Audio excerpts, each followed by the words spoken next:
Hi friends. If you're enjoying my videos, please hit the like button. It helps the YouTube algorithm notice me. Now sit back, relax, and enjoy the story. The summer I turned 16 began as most others had before.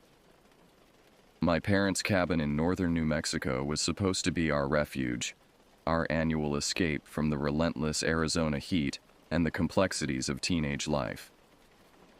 But the events that unfolded during those 7 days in July 2019 transformed our peaceful retreat into something I still struggle to comprehend. I remember staring out the car window as we wound through the mountain roads, the pines growing denser with each mile.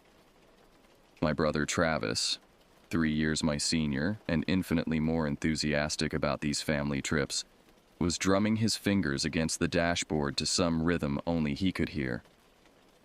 "Looks like we're going to have a full moon all week," my father observed, glancing at the pale ghost of the moon visible even in daylight. "Should make for good night fishing." I merely nodded, too consumed by the petty dramas and insecurities that had plagued my sophomore year. A failed friendship with my best friend Becky, the uncomfortable awareness of my changing body, and the crushing self-consciousness that seemed to follow me everywhere. These were the true monsters I believed I was escaping. If only I'd known. Our cabin sat nestled between towering ponderosas, its weathered logs and moss-tinged roof, a familiar sight that usually brought comfort. It wasn't large. 3 bedrooms, a modest kitchen with a stone fireplace, and a wraparound porch where cell reception existed only in one specific corner. My mother called it intentional disconnection, this forced digital detox. As we unloaded the SUV, I noticed how quiet the forest seemed. Usually birds called to one another, squirrels chattered their objections to our arrival. But today there was an unusual stillness that made the hair on my arms rise. I dismissed it as imagination, helping Mom unpack groceries while Dad and Travis handled the heavier luggage. "This place hasn't changed a bit," Mom said, running her hand over the worn kitchen counter. "Remember when you were 8 and insisted there was a mountain lion under your bed?" I rolled my eyes. "I was a kid.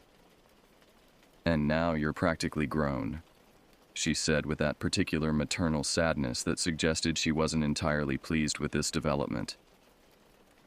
Travis bounded in with my suitcase, dropping it unceremoniously by the staircase. "Mom, can Ivy and I go down to the river before dinner, just to check it out?" My mother hesitated, looking at me. "If Ivy wants to."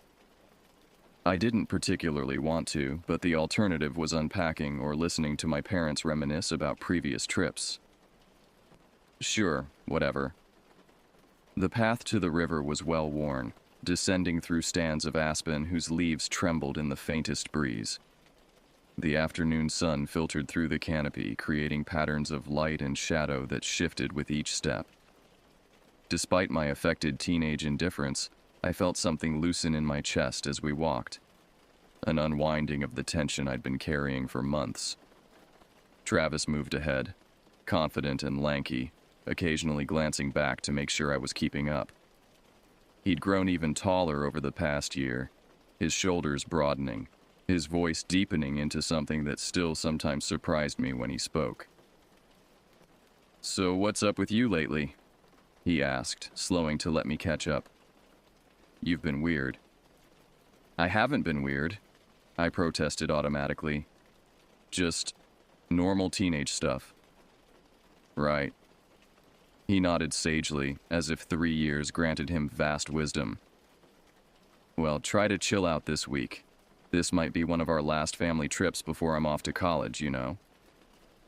The thought struck me with unexpected force. Travis had always been there, irritating, protective, immovable. The idea of him leaving created a hollow feeling I wasn't prepared for.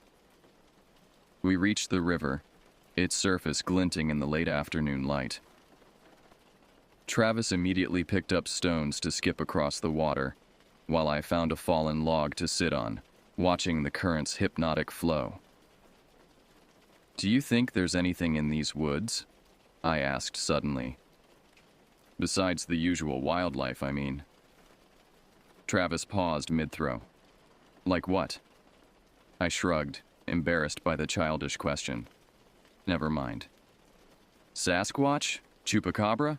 The ghost of great-uncle Herbert?" He grinned, then launched his stone. It skipped 5 times before sinking. I said never mind. I stood up, brushing off my jeans. "We should head back." As we turned to leave, I heard a sound above the river's constant murmur, a sharp clicking noise that seemed to come from everywhere and nowhere at once. I froze, scanning the tree line. "Did you hear that?" Travis was already several steps up the path. "Hear what?" "That clicking sound." "Probably just a woodpecker." He shrugged, unconcerned. "Come on. Mom's making her famous lasagna tonight." I followed reluctantly, glancing back at the river. The strange sound had stopped, but I couldn't shake the feeling that something had been watching us, something that didn't belong in these woods. That night, after dinner and an obligatory round of board games, I stepped out onto the porch alone. The moon hung enormous and luminous above the trees, bathing everything in silver light. I found the corner with cell service and tried texting Becky, more out of habit than hope for reconciliation. As I waited for the message to send, that strange stillness fell over the forest again.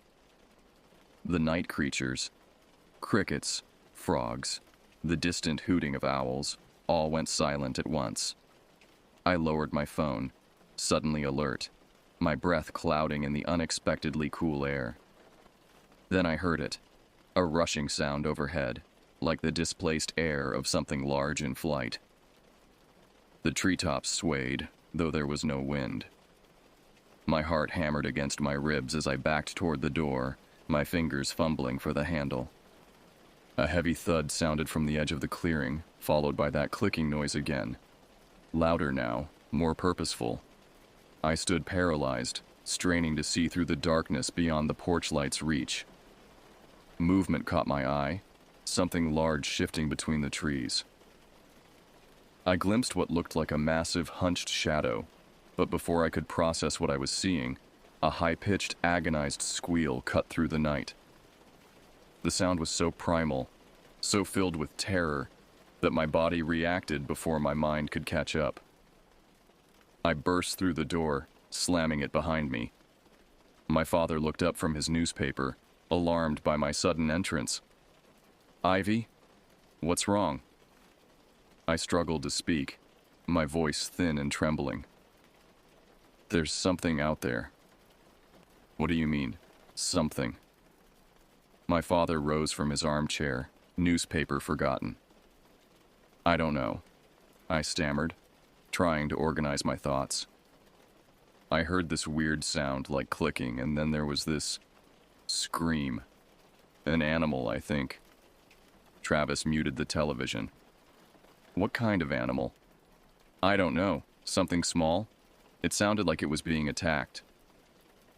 My father's expression shifted from concern to cautious curiosity. He was a high school biology teacher, and anything related to wildlife immediately engaged his professional interest. "Could have been an owl catching a rabbit," he suggested, moving toward the door.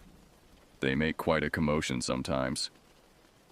"It wasn't an owl," I insisted, though I couldn't articulate why I was so certain. Dad grabbed the heavy-duty flashlight we kept by the door. "Travis, come on, let's take a look." My brother jumped up eagerly, never one to miss potential adventure. Mom emerged from the kitchen, wiping her hands on a dish towel. "What's happening?" "Nothing to worry about," Dad assured her. "Ivy heard something outside. We're just going to check it out." Mom looked at my pale face. "Are you okay, sweetie?" I nodded, not trusting my voice. I wanted to tell her about the massive shadow I'd glimpsed. but I knew how it would sound. Like the overactive imagination she'd always attributed to me. As Dad and Travis pulled on their jackets, I blurted, "Be careful." My father smiled reassuringly. "Always am." The door closed behind them, and I stood awkwardly in the living room while Mom finished cleaning up the kitchen. The minutes stretched uncomfortably as I strained to hear anything from outside. "They've been gone a while," I said finally. Mom glanced at the clock. "It's been 10 minutes, Ivy." It felt longer. Much longer. When the door finally opened, Dad and Travis stepped inside looking puzzled but not alarmed. "Well, something definitely had a bad night," Dad announced, removing his jacket. "We found some blood on the ground near the tree line and signs of a struggle." "Probably a coyote got a rabbit or squirrel," Travis added, though he didn't sound entirely convinced. "You didn't see anything else?" I pressed. "Nothing unusual?" Dad and Travis exchanged glances. "What exactly do you think you saw, Ivy?" Dad asked carefully. I hesitated. "I'm not sure. It was dark, but it was big and it moved. Wrong." "Wrong how?" Travis raised an eyebrow. "I don't know. Just wrong. Different." I was growing frustrated with my inability to describe what I'd glimpsed. Maybe I imagined it. "The blood was real enough," Dad said. "But predation is natural in these forests. Nothing to be concerned about." That night, I lay awake in my small bedroom, listening to the house settle and creak around me. Moonlight streamed through the gap in my curtains, casting long shadows across the floor. My mind kept replaying that fleeting glimpse of movement, trying to construct something recognizable from the fragments of memory. I must have fallen asleep eventually, because I dreamed of flying. Not the peaceful, floating sensation of typical flying dreams, but something urgent and predatory. I was hunting, scanning the ground below with senses beyond human comprehension. I could feel the air currents against membranes that weren't skin, hear vibrations that weren't sound. When I woke, my sheets were tangled around my legs and my heart was racing. The next morning dawned clear and bright, as if the unsettling events of the previous night had been nothing more than imagination. Over breakfast, Dad announced his plan to take us fishing. "Perfect day for it," he declared, studying the cloudless sky visible through the kitchen window. "The river should be teeming." Travis was immediately enthusiastic, while I picked at my scrambled eggs with considerably less enthusiasm. "Do I have to go?" I asked. "Fresh air and family time," Mom said, the non-negotiable tone in her voice familiar. "It'll do you good." The fishing spot was about a half-mile downstream from where Travis and I had visited the day before. Dad carried his fishing gear with the practiced ease of someone who'd been doing it for decades, while Travis peppered him with questions about lures and techniques. I trailed behind, camera in hand, more interested in photographing the landscape than catching fish. While they set up their rods at the riverbank, I wandered along the edge of the clearing, photographing wildflowers and interesting rock formations.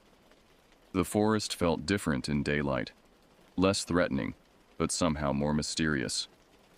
Every shadow seemed to hold possibilities.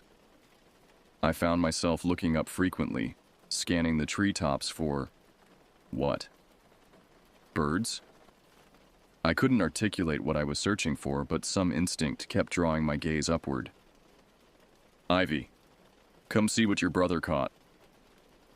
Dad's voice carried across the clearing. I turned back toward the river where Travis was proudly displaying a decent-sized trout. As I raised my camera to capture the moment, something odd caught my attention.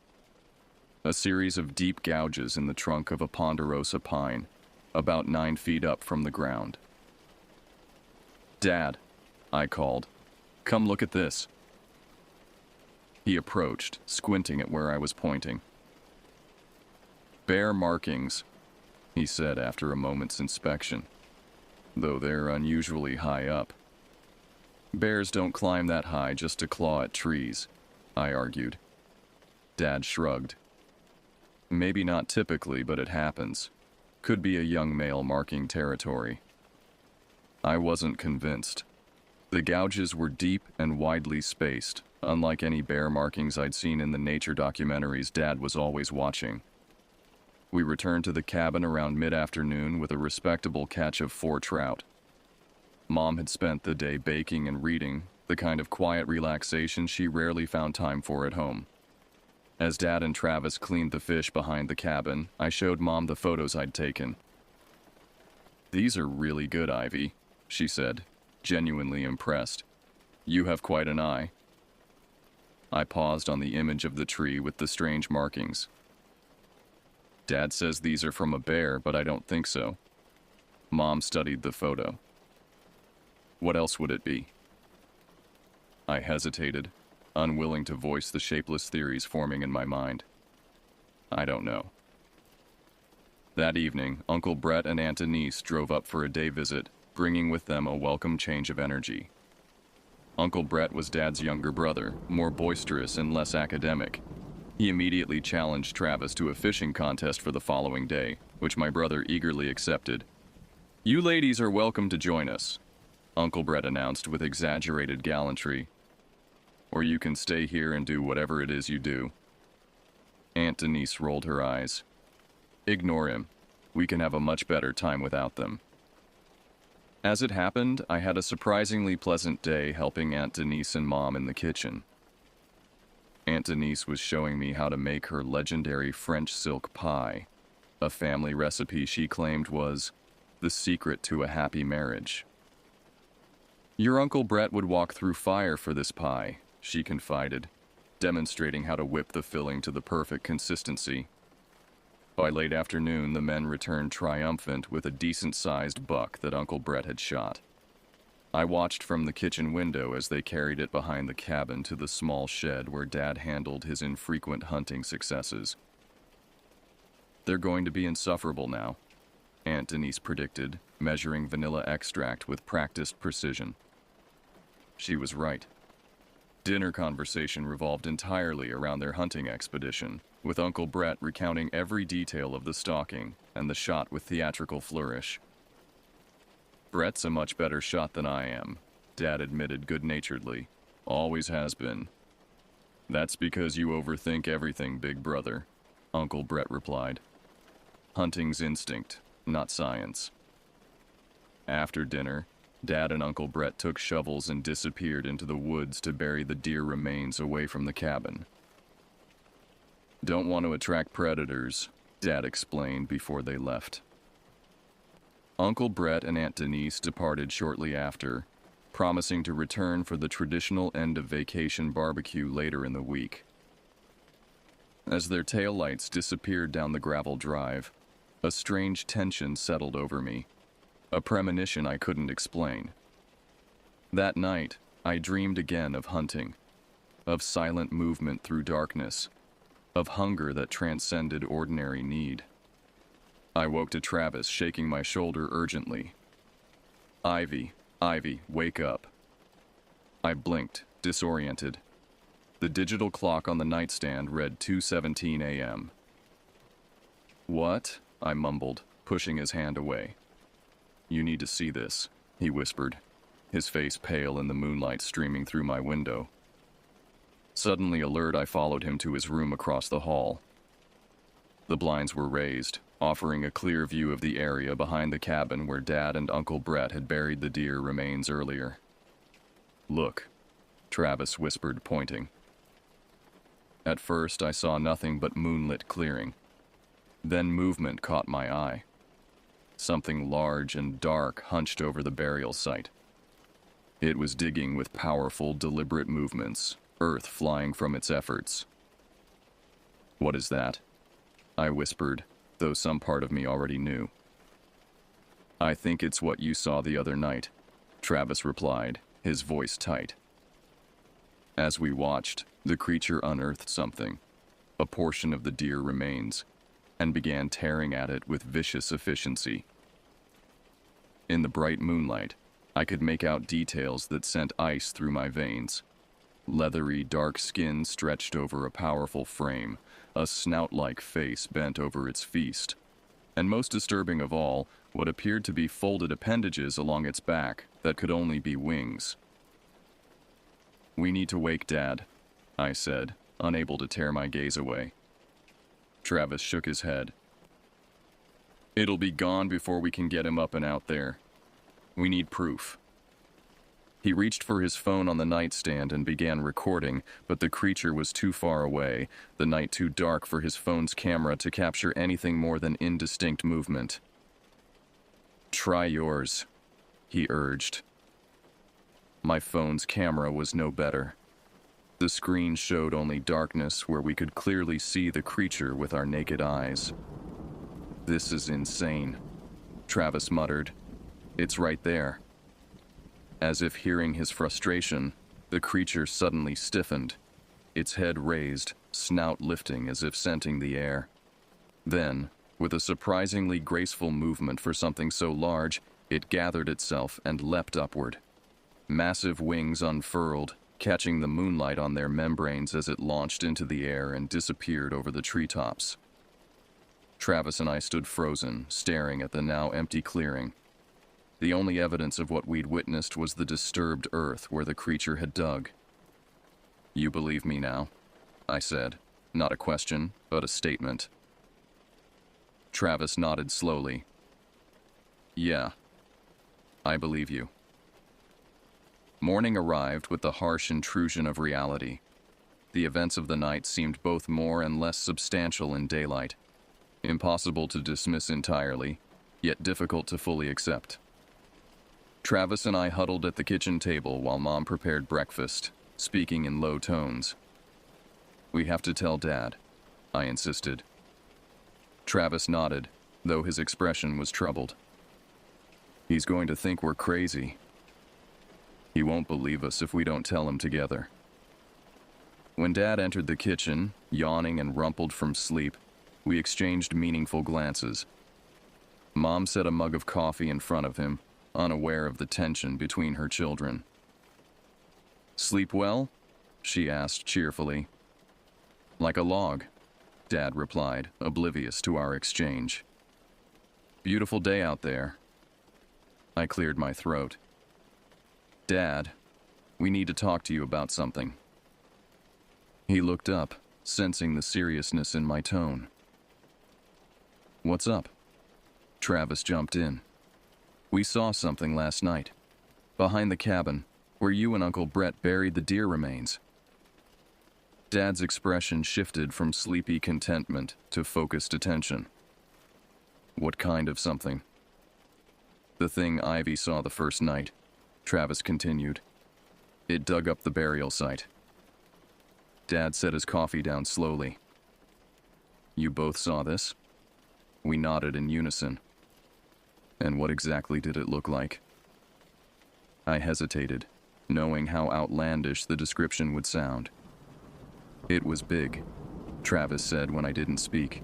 "Dark-colored, leathery skin, and it had wings." Dad blinked. "Wings." "Folded against its back most of the time," I added, but it flew away when it noticed us watching. Mom had stopped cooking, spatula suspended over the skillet as she listened to our exchange. "Kids, are you sure this wasn't just shadows playing tricks?" she asked gently. "The moonlight can make ordinary things look very strange." "We know what we saw," Travis insisted, uncharacteristically firm. Dad studied our faces for a long moment. "Show me where this happened." After breakfast, the four of us walked to the burial site. The disturbance was unmistakable. Earth scattered in all directions, the shallow grave completely excavated. Dad crouched beside the hole, examining the edges with scientific detachment. "Something definitely dug here," he admitted. "But there are many nocturnal scavengers in these woods. Coyotes, foxes, even bears occasionally." "Bears don't fly, Dad," I pointed out. He looked up at me, his expression unreadable. No, they don't.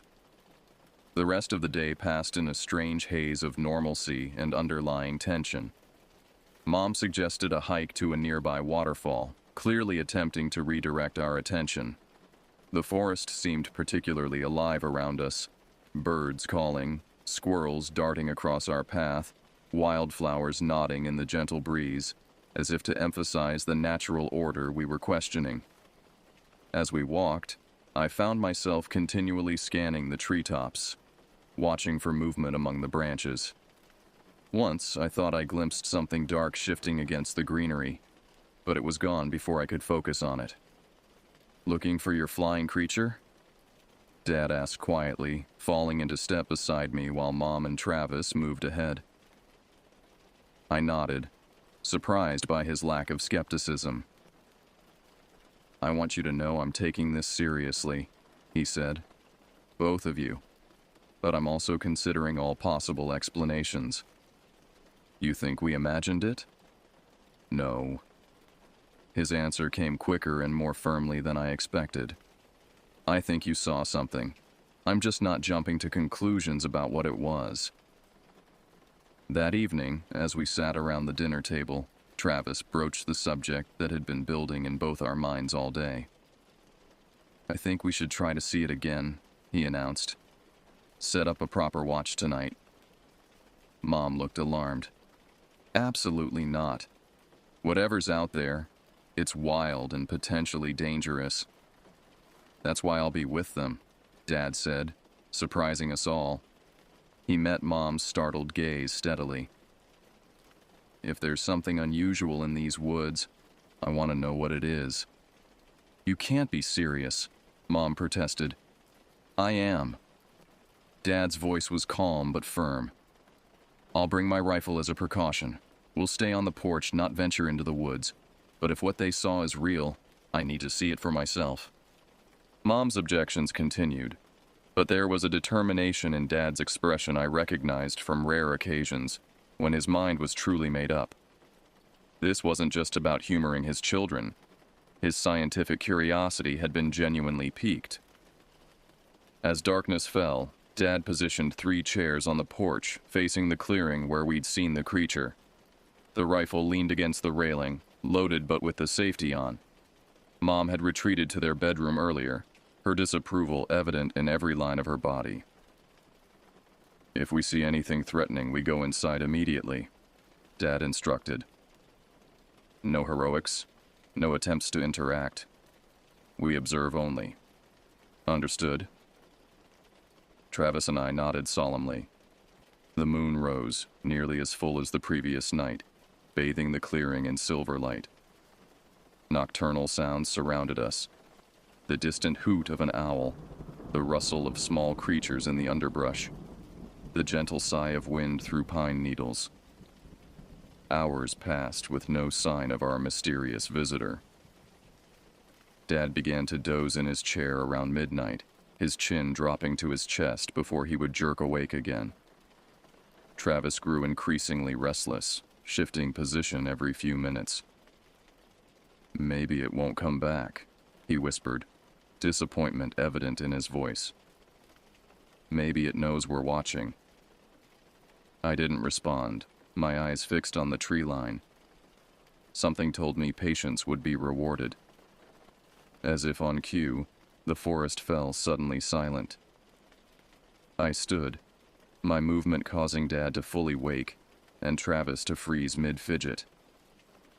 I pointed wordlessly toward a massive pine at the edge of the clearing. There, in its uppermost branches, something was moving. In the moonlight, I could just make out a dark shape clinging to the trunk. As we watched, it shifted position, and 2 pinpoints of reflected light, eyes, briefly caught the moonlight. "Do you see it?" I breathed. Dad stood slowly, one hand reaching for the rifle without taking his eyes from the tree. "I see something," he confirmed, his voice barely audible. The creature in the tree remained motionless, except for the occasional adjustment of its position. It seemed to be watching us as intently as we were watching it. It's huge, Travis whispered. Way bigger than I thought. Dad raised the rifle cautiously, not aiming but preparing. The slight movement was enough.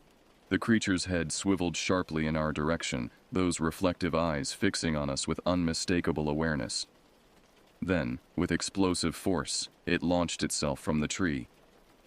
Massive wings unfurled, catching the moonlight on their membranous surface. For a breathtaking moment, it was silhouetted against the night sky. A shape unlike anything in the natural world I knew, neither bat nor bird, but something that borrowed elements from both while being entirely its own creation. It circled once above the clearing, a display that felt almost deliberate, before disappearing into the deeper forest with surprising speed and silence for something so large. None of us spoke for several long moments after it vanished. The forest's ambient sounds gradually returned, as if released from whatever hold the creature's presence had exerted over them. "What was that?" Travis finally asked, his voice cracking slightly. Dad lowered the rifle slowly. "I don't know," he admitted, "but I know it wasn't any animal cataloged in North American wildlife guides." I felt a strange mixture of vindication and terror. The creature was real. Dad had seen it too. But that reality opened questions far more disturbing than I was prepared to confront. "We should go inside," Dad said, gathering himself. "We'll talk about this in the morning." None of us slept well that night. I lay awake for hours, replaying the image of the creature's flight against the moon, trying to make sense of what we'd witnessed. When I finally drifted off, my dreams were filled with darkness and wings and eyes that reflected red in moonlight. The morning atmosphere was charged with a strange electricity as we gathered around the kitchen table. Mom looked from face to face, noting our expressions with growing concern. "You saw something," she stated rather than asked. Dad nodded, pouring coffee with slightly unsteady hands. "We did." "And?" she prompted when he didn't elaborate. Dad glanced at Travis and me before answering. "It was unusual. Not anything I can readily identify." "It had wings, Mom," Travis interjected, unable to contain himself. "Huge wings. And it was watching us from that big pine tree." Mom's face paled slightly. "You're telling me there's some kind of giant bat living in these woods?" "I don't know what it is," Dad admitted. "But it's certainly not a known bat species. The wingspan was..." He paused, considering. "At least 6 feet, maybe more." 7, I corrected with certainty. "And it had this face, not exactly like a bat. More pig-like, with a snout." Mom looked increasingly disturbed. "Should we leave? Go back home early?" The possibility hadn't occurred to me, and judging by Travis's startled expression, it hadn't crossed his mind either. Dad considered the question seriously. "I don't think we're in danger," he said finally. "It had ample opportunity to approach the cabin last night if it wanted to, but it kept its distance. It seems more curious than aggressive." "Curious?" Mom echoed incredulously. "Michael, if what you're describing is real, it's not some woodland creature being curious. It's something that shouldn't exist." Dad raised his hands placatingly. "I understand your concern, but scientifically speaking, new species are discovered every year. Remote areas like these mountains could conceivably harbor unknown wildlife." "New species of insects, maybe," Mom countered. "Not giant flying mammals." "Actually," Travis interrupted, his expression lighting with sudden realization, "what if it's not a mammal at all? What if it's more like a pterosaur?" Dad shook his head. "Pterosaurs have been extinct for 66 million years, Travis." "So we're told," Travis persisted. But there are stories about thunderbirds and other giant flying creatures from indigenous cultures all over these regions. What if they're based on actual sightings? I considered his theory. It didn't look like the pterosaurs in books, I pointed out. No crest, and the proportions were different. Convergent evolution, then, Travis argued. Something that evolved along similar lines, but independently. Dad's expression was a mixture of professional skepticism and paternal pride at Travis's reasoning. It's an interesting hypothesis, but without more evidence. We could get evidence, Travis suggested eagerly. Set up a camera trap or... No, Mom interrupted firmly. Absolutely not. I don't want either of you deliberately trying to attract this... whatever it is. What about just documenting it if we happen to see it again? I asked. Our phones didn't work last night because it was too dark, but maybe in better light. Dad considered this. Passive observation only, he conceded. No attempts to bait or attract it, and no going into the woods alone, especially after dark. Mom didn't look entirely satisfied with this compromise, but she didn't object further. After breakfast, Dad retreated to the living room with his laptop, searching for any records of unusual wildlife sightings in the region. Travis joined him, while I helped Mom clean up the kitchen. You really saw something, didn't you? She asked quietly as we worked side by side at the sink. I nodded. It was incredible, Mom. Terrifying, but amazing, too. She studied my face for a moment. Just be careful. All of you. I know your father and brother get caught up in the excitement of discovery, but some things are better left undisturbed. The warning sent a chill through me, though I couldn't articulate why. Later that afternoon, Dad and Travis announced they were going to check the burial site again to see if there were any tracks or other evidence in daylight. Mom insisted on accompanying them, unwilling to let them out of her sight after the previous night's encounter. I stayed behind, claiming a headache. In truth, I wanted some time alone to process what we'd seen and what it might mean. I sat on the porch, sketchbook in hand, trying to capture the creature from memory.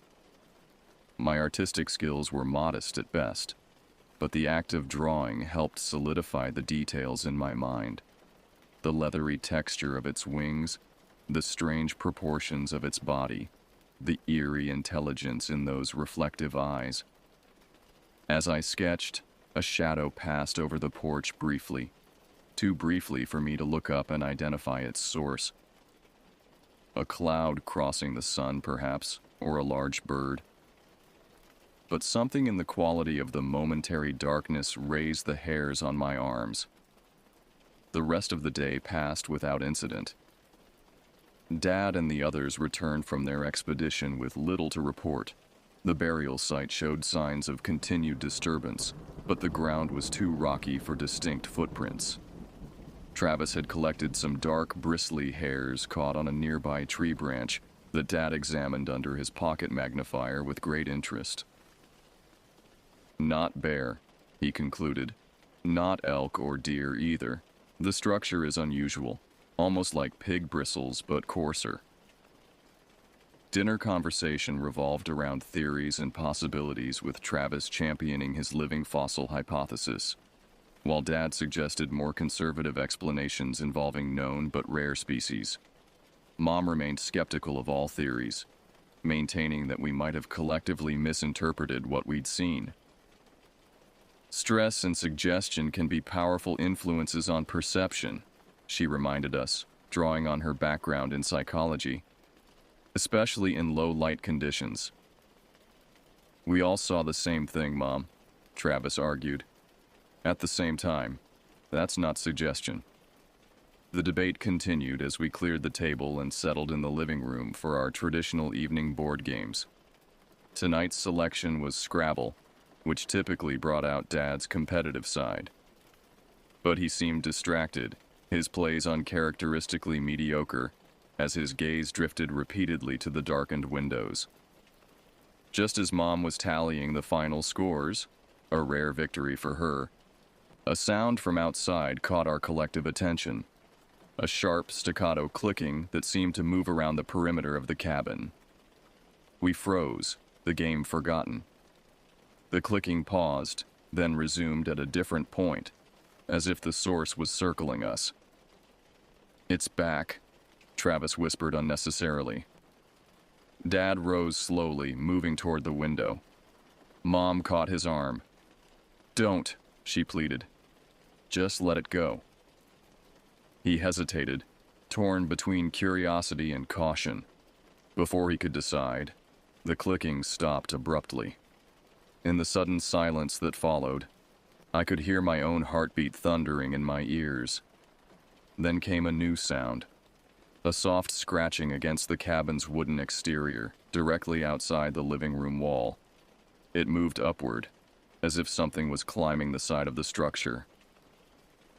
"The roof," I breathed.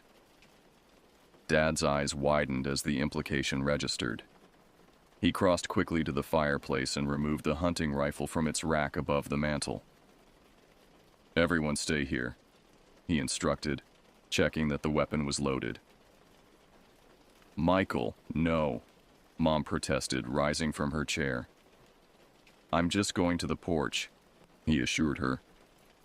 "I won't confront it, but I need to see what we're dealing with." Before she could argue further, he moved to the front door and stepped outside, closing it firmly behind him. The three of us remaining inside stood in tense silence, straining to hear anything from outside. Seconds stretched into minutes with no sound except our own shallow breathing. When the door finally reopened, Dad's expression was unreadable. "It's gone now," he said simply. "But it was definitely on the roof. I saw it fly off when I came out." "Did you get a better look at it?" Travis asked eagerly. Dad shook his head. "Just the silhouette against the moon, same as before." Mom sank back into her chair, visibly shaken. "This isn't right," she murmured. "We should leave tomorrow." "Catherine." Dad's voice was gentle but firm as he set the rifle aside and knelt beside her chair. "We're not in danger. It's curious about us, that's all. If it meant harm, it would have shown aggression by now."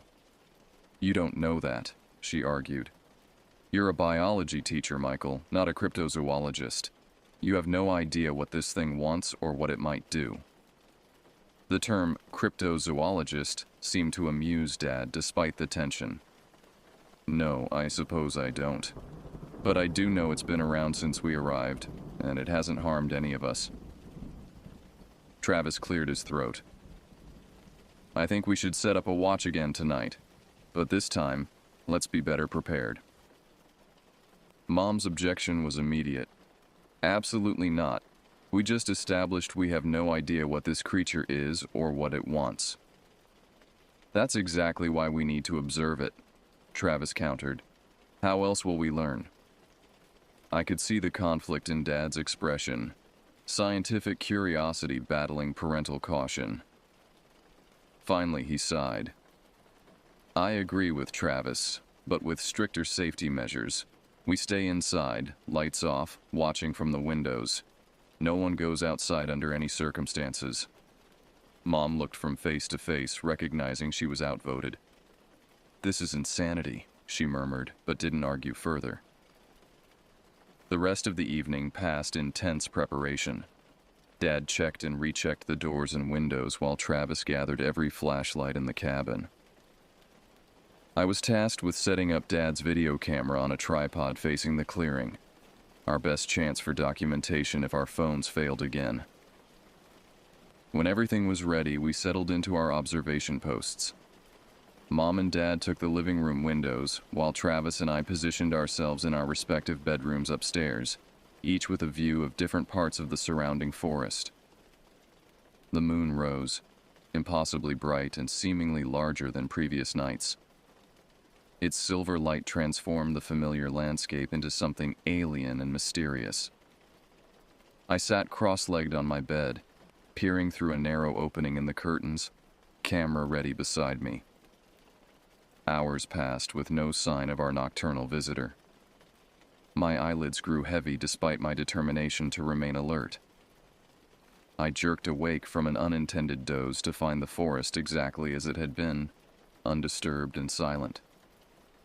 Then, as midnight approached, I noticed a change.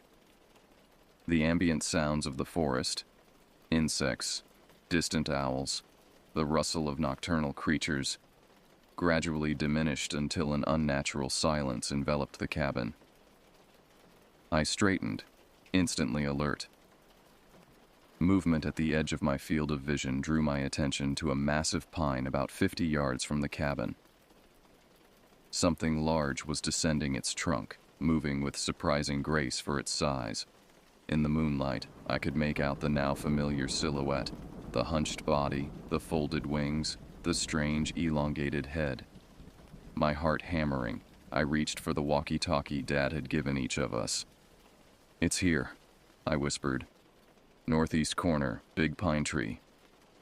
Static crackled, then Travis's excited voice. "I see it too. It's coming down the tree." "Stay where you are," Dad's voice cautioned. "Keep watching." The creature reached the ground and paused, head swiveling as if surveying its surroundings. Then, with deliberate movements, it began to approach the cabin. My mouth went dry as I watched its advance. Its gait was peculiar, a kind of loping movement that seemed almost awkward until I realized it was designed for creatures that spent more time in the air than on the ground. Despite this awkwardness, it covered ground quickly. "It's coming toward the cabin," I reported, my voice barely a whisper. "I'm getting the camera," Travis announced, and I heard his footsteps hurrying down the hall. The creature paused at the edge of the cleared area around the cabin, as if hesitant to leave the cover of the trees. In the open moonlight, I could see it more clearly than ever before. The leathery skin stretched over a powerful frame, the enormous folded wings that formed a kind of caped silhouette, the elongated head with its pig-like snout. But most disturbing were the eyes, large, forward-facing, and reflecting the moonlight with an eerie red glow that suggested intelligence far beyond that of ordinary wildlife. As I watched, frozen in a mixture of terror and fascination, the creature's head tilted upward. It was looking directly at my window. Our gazes locked across the distance, and in that moment, I felt something pass between us. A recognition, an acknowledgement. This wasn't just an animal acting on instinct. There was purpose in those eyes, calculation, an awareness that left me breathless. The creature's mouth opened slightly, revealing rows of small, sharp teeth that glinted in the moonlight. Not the fangs of a predator like a wolf or bear, but something more akin to a primate's dentition, omnivorous, adaptable. Then, with shocking suddenness, Travis's bedroom light flicked on down the hall. The harsh electric glare spilled from his window onto the clearing, catching the creature in its beam. The effect was immediate and dramatic. The creature reared back, wings partially extending in what appeared to be a defensive posture. A high-pitched keening sound cut through the night. Not quite a screech, not quite a wail, but something uniquely unsettling that raised every hair on my body. In one fluid motion, it launched itself skyward, powerful wings beating the air as it shot upward and away from the light. Within seconds, it had disappeared over the tree line, leaving only that strange cry echoing in the sudden silence. "Travis!" Dad's voice came through the walkie-talkie, tight with anger. "What happened to staying dark?" "I was trying to get better light for the camera," Travis defended himself. "Did you see it? Did anyone get footage?" I realized I had completely forgotten about my camera in the intensity of the moment. It sat unused beside me, a reminder of how thoroughly the creature had captured my attention. "It was looking right at me," I said softly into the walkie-talkie. Right at my window.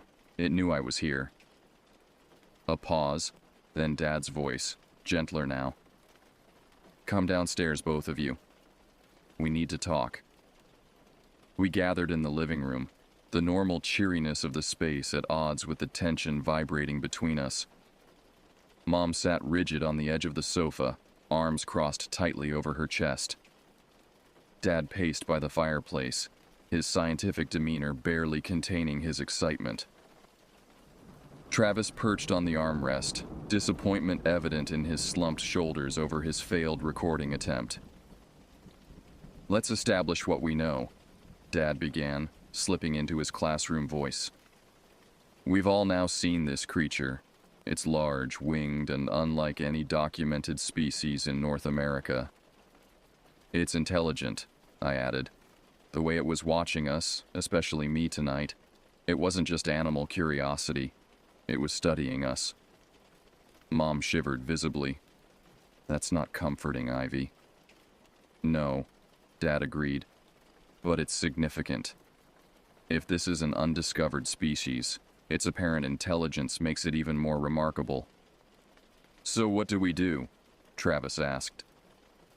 Try again tomorrow night? Maybe set up some kind of bait? No bait, Mom interjected firmly. I won't have you actively trying to attract this thing closer to us. Dad nodded. I agree with your mother on that point. We observe only from inside the cabin, and... He hesitated, glancing at Mom. I think we should consider contacting someone. Like who? Travis asked. I have a colleague at the university who specializes in unusual wildlife sightings. Dr. Harriet Weiss. She's respected in her field, not some fringe cryptozoologist. If anyone would take this seriously without sensationalizing it, it's her. Mom looked skeptical. And how exactly do you plan to contact her? The landline is for emergencies only, and cell service is practically non-existent. We could drive into town tomorrow, Dad suggested. Use the phone at the general store. And say what? Mom challenged. That we've discovered a monster in the woods? They'll think we're crazy. Not if we present it properly, Dad countered. As a potential unknown species, described in scientific terms. Their debate continued, the familiar rhythm of their disagreements strangely comforting amid the extraordinary circumstances. Travis and I exchanged glances, recognizing that this was ultimately the adult's decision. When they finally reached a compromise, Dad would go into town alone the next day to make a discreet inquiry to his colleague. We were dismissed to bed with strict instructions to keep our curtains closed and not to attempt any solo observation. Back in my room, I found myself too wired to sleep. The memory of those intelligent eyes meeting mine kept replaying in my mind. I pulled out my sketchbook again, trying to capture what I'd seen with greater accuracy now that I had a clearer image to work from. As I drew, a strange sensation crept over me, a feeling of being observed despite my closed curtains. I paused, pencil hovering over the page, listening intently. Nothing. Yet the feeling persisted, an awareness that prickled along my skin and raised the fine hairs on my arms. Slowly, I rose from my bed and approached the window. Logic told me to leave the curtains closed as instructed, but something stronger than logic drew my hand forward. I parted the curtains a fraction of an inch, just enough to peer out with one eye. The moonlit forest appeared empty and still. I was about to step back when movement directly across from my window caught my attention. There, perched on a branch of the nearest pine, not 30 feet from the cabin, was the creature. It clung to the tree with powerful limbs, wings folded tightly against its body, head turned directly toward my window. Even through the tiny gap in my curtains, I could see those eyes fixed on mine. I froze, unable to move or call out. The creature made no aggressive movement, no sound. It simply watched me watching it, an eerie tableau held in the silver light of the moon. Then, with deliberate slowness, it raised one clawed limb and pressed it against the trunk of the tree, scoring deep gouges in the bark, identical to the marks I'd photographed days earlier. The message seemed unmistakable. I mark my territory. I claim this place. I let the curtain fall back into place, heart thundering in my chest. I backed away from the window, colliding with my nightstand and sending my lamp crashing to the floor. Footsteps pounded down the hall and my door flew open to reveal Dad, rifle in hand. "What happened? Are you all right?" "It's outside my window," I managed, pointing with a shaking hand. "Right outside, in the tree." Dad crossed to the window and carefully peered through the curtains. After a long moment, he let them fall closed. "It's gone now," he said, turning to face me. His expression was troubled. "But there are fresh claw marks on that pine, just as you described." Travis appeared in the doorway, followed by Mom, both looking alarmed. "Did you see it?" Travis asked eagerly. Dad nodded slowly. "Just glimpsed it moving away. But the marks it left?" He trailed off, shaking his head. "What?" Mom prompted. "They're deliberate," Dad said. "Methodical. Not the random scoring of an animal marking territory or sharpening claws. Almost like writing," I finished for him. "Like it was leaving a message." The implication hung heavy in the air between us. "That's anthropomorphizing," Mom objected, though her voice lacked conviction. "Animals don't leave messages." "Not animals as we typically understand them, no," Dad agreed. "But if this creature possesses intelligence comparable to, say, higher primates or cetaceans, or humans," Travis suggested quietly. None of us responded to that. The possibility was too disturbing to acknowledge directly. "No one sleeps alone tonight," Dad decided. "Ivy, you'll stay with your mother in our room. Travis, you're with me in the living room. We'll take shifts keeping watch." No one argued with this arrangement. The creature's focused interest in my window had changed something fundamental about our situation. What had begun as a fascinating wildlife mystery had shifted into something more ominous. A deliberate interaction with an unknown entity whose intentions we could not begin to comprehend. As I gathered my pillow and blanket to move to my parents' room, I glanced back at my sketchbook, still open to my most recent drawing of the creature. In the dim light, the graphite lines seemed to shift and move, the drawn eyes taking on a lifelike gleam that sent a chill through me. I closed the book firmly before following Mom down the hall.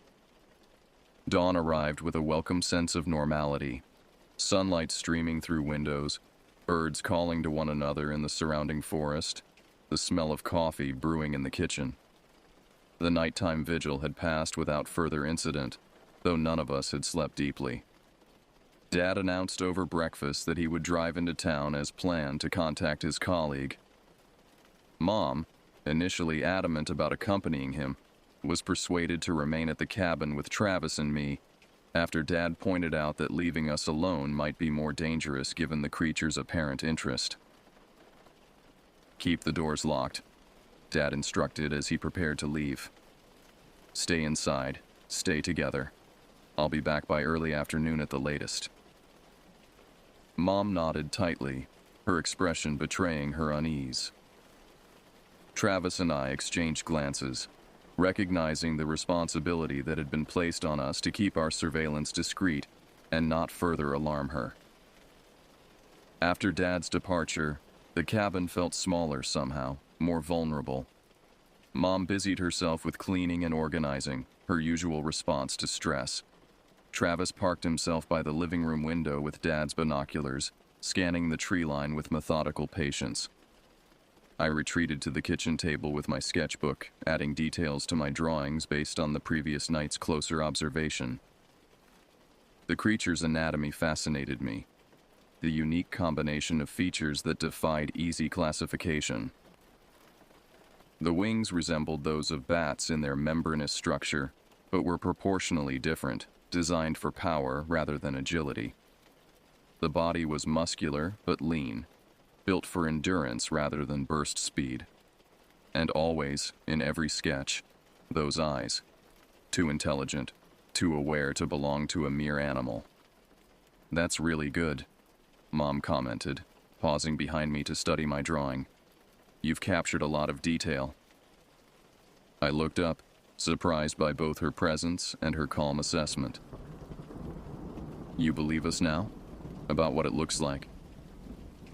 She sighed, pulling out a chair to sit beside me. "I believe you're all seeing something. And given that 3 people I trust are describing the same features independently," she trailed off, shrugging. "It's harder to dismiss as imagination or misperception." "It's real, Mom," I said quietly. "And it's different. Special." "That's what worries me," she admitted. "Special things tend to attract attention. If word gets out about this creature..." The implication was clear. Discovery would mean exposure, study, perhaps capture or worse. Despite my fear of the creature, the thought of it being hunted or caged created an unexpected pang of distress. "Maybe Dad's colleague will know how to approach this responsibly," I suggested. Mom nodded, though she didn't look convinced. "Maybe." The hours of Dad's absence stretched interminably. Travis eventually abandoned his window vigil to join us at the kitchen table, where we played card games to pass the time. The normalcy of the activity felt surreal against the backdrop of our extraordinary situation. When we finally heard the crunch of tires on gravel around 2 o'clock, the collective relief was palpable. Dad entered looking both excited and troubled, an unusual combination that immediately put us on alert. "What happened?" Mom asked as soon as he stepped through the door. Dad set his keys on the counter, gathering his thoughts. "I spoke with Harriet, Dr. Weiss. She was intrigued by my description, though understandably skeptical without evidence." "Did she know what it might be?" Travis pressed. "Not specifically, no. But she mentioned something interesting." Dad paused, his expression growing more serious. "There have been reports over the years from this region. Unverified sightings of large flying creatures that don't match known species. Most were dismissed as exaggeration or misidentification of eagles or condors in poor light conditions." "But she thinks there might be something to them now?" I asked. Dad nodded slowly. "She's open to the possibility. Enough that she's willing to drive up here later this week to investigate personally." "She's coming here?" Mom's voice rose in alarm. "Michael, we agreed to a discreet inquiry, not inviting researchers to our doorstep." "Harriet is discreet," Dad assured her. "She understands the importance of verification before any formal announcement. She's coming alone, not with a team." Mom didn't look reassured. "And if she confirms your discovery, what then?" Dad hesitated. "That would depend on what exactly we're dealing with. If it's an undocumented but natural species, there are protocols for scientific documentation that protect both the animal and its habitat." "And if it's not a natural species?" Mom challenged. "If it's something else entirely?" The question hung in the air, none of us willing to articulate the possibilities that implied. "One step at a time," Dad said finally. "Harriet won't arrive until Thursday. That gives us 3 more nights to observe and document as much as we can." Mom opened her mouth to object, then closed it again, recognizing the determination in Dad's expression. This was no longer just about satisfying curiosity. It had become a scientific mission, something that spoke to the core of his identity as an educator and naturalist. "Fine," she conceded. but we establish strict safety protocols.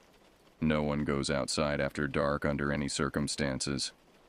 We observe from inside only, all windows and doors secured.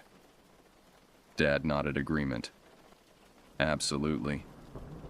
And, Mom added, her voice dropping slightly, if at any point this thing shows aggressive behavior, any at all, we leave. Immediately. No debate, no further observation. We pack up and go home. That's fair, Dad acknowledged.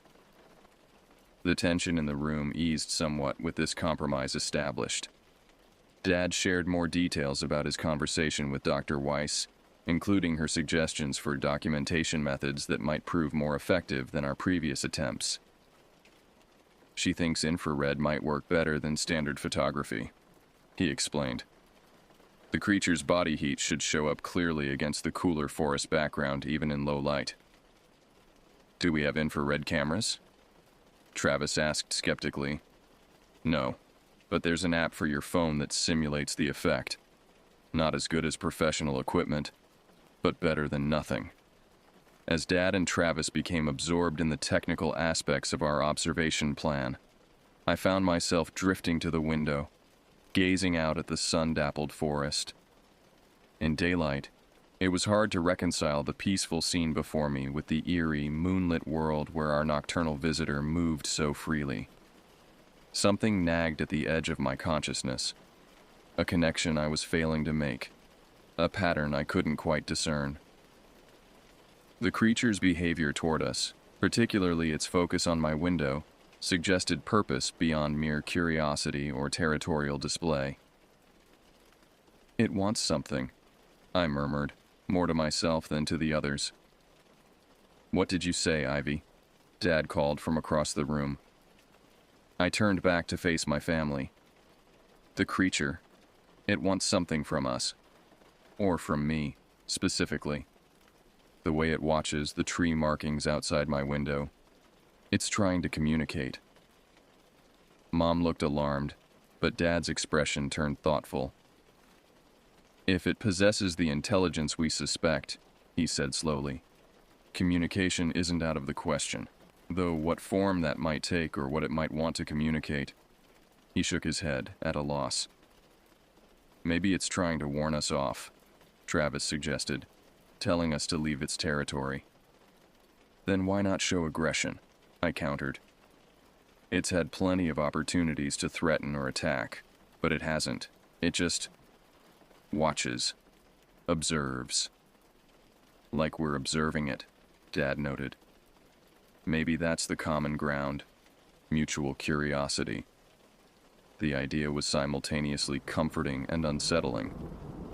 If the creature was studying us as we studied it, what conclusions was it drawing? What did it make of our strange behaviors, our technology, our structures? And what would happen when its curiosity was satisfied? The remainder of the day passed in preparation for another night of observation. Dad set up his video camera on a tripod facing the window with the best view of the clearing, while Travis downloaded the infrared app Dr. Weiss had recommended to all our phones. Mom, still visibly uneasy but resigned to our plan, prepared a hearty dinner to sustain us through the long night ahead. As the sun began to set, casting long shadows across the cabin's interior, a strange tension built within me. The anticipation of seeing the creature again mingled with an inexplicable sense of inevitability, as if we were approaching some threshold beyond which nothing would remain the same. We positioned ourselves at various windows around the cabin, each with a different field of view. Dad took the living room with its panoramic vista of the clearing. Travis stationed himself in the kitchen, which overlooked the area where we'd buried the deer remains. Mom reluctantly agreed to watch from their bedroom window, which faced the densest part of the surrounding forest. I returned to my room, drawn irresistibly to the window where the creature had made its most direct contact. The fresh claw marks on the pine outside were clearly visible in the fading light, a reminder that our interaction was real, not imagined. As darkness fell completely and the moon rose, We maintained communication through the walkie-talkies, checking in periodically with quiet updates of all clear or nothing yet. The forest sounds followed their now familiar pattern, active and varied at first, then gradually diminishing as the night deepened. By midnight, the expected hush had fallen over the woods. I sat cross-legged on my bed, eyes fixed on the gap between my curtains, every sense alert for the creature's arrival. The walkie-talkie beside me crackled periodically with the others' reports, but so far no one had spotted anything unusual. Then, at approximately 12:45 a.m., according to the glowing digits of my bedside clock, the forest fell completely silent. The transformation was so sudden and complete that it felt as if someone had thrown a switch, cutting off all ambient sound. I reached for the walkie-talkie. "It's coming," I whispered, not needing to explain further. "Roger that," Dad's voice responded, equally hushed. "Everyone stay alert, cameras ready." I positioned my phone with the infrared app active, aiming it through the gap in my curtains.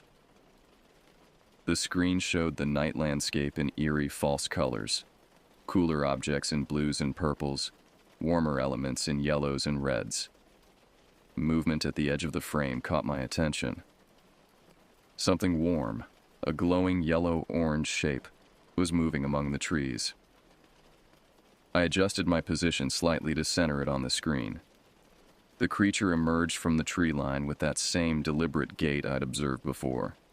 On the infrared screen, its body blazed with heat, particularly the core torso and head regions.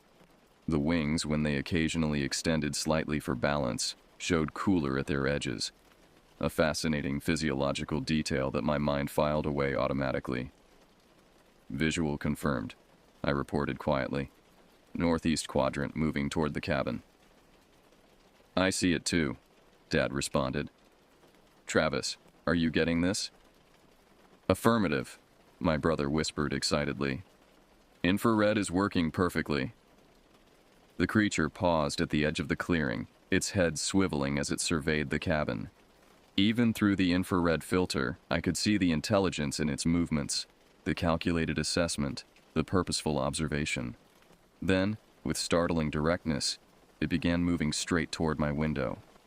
My heart rate spiked, but I forced myself to remain still, continuing to record as it approached. Through the infrared app, I could see details I'd missed before. The complex articulation of its wing joints, the powerful musculature of its limbs, the unusual structure of its elongated skull.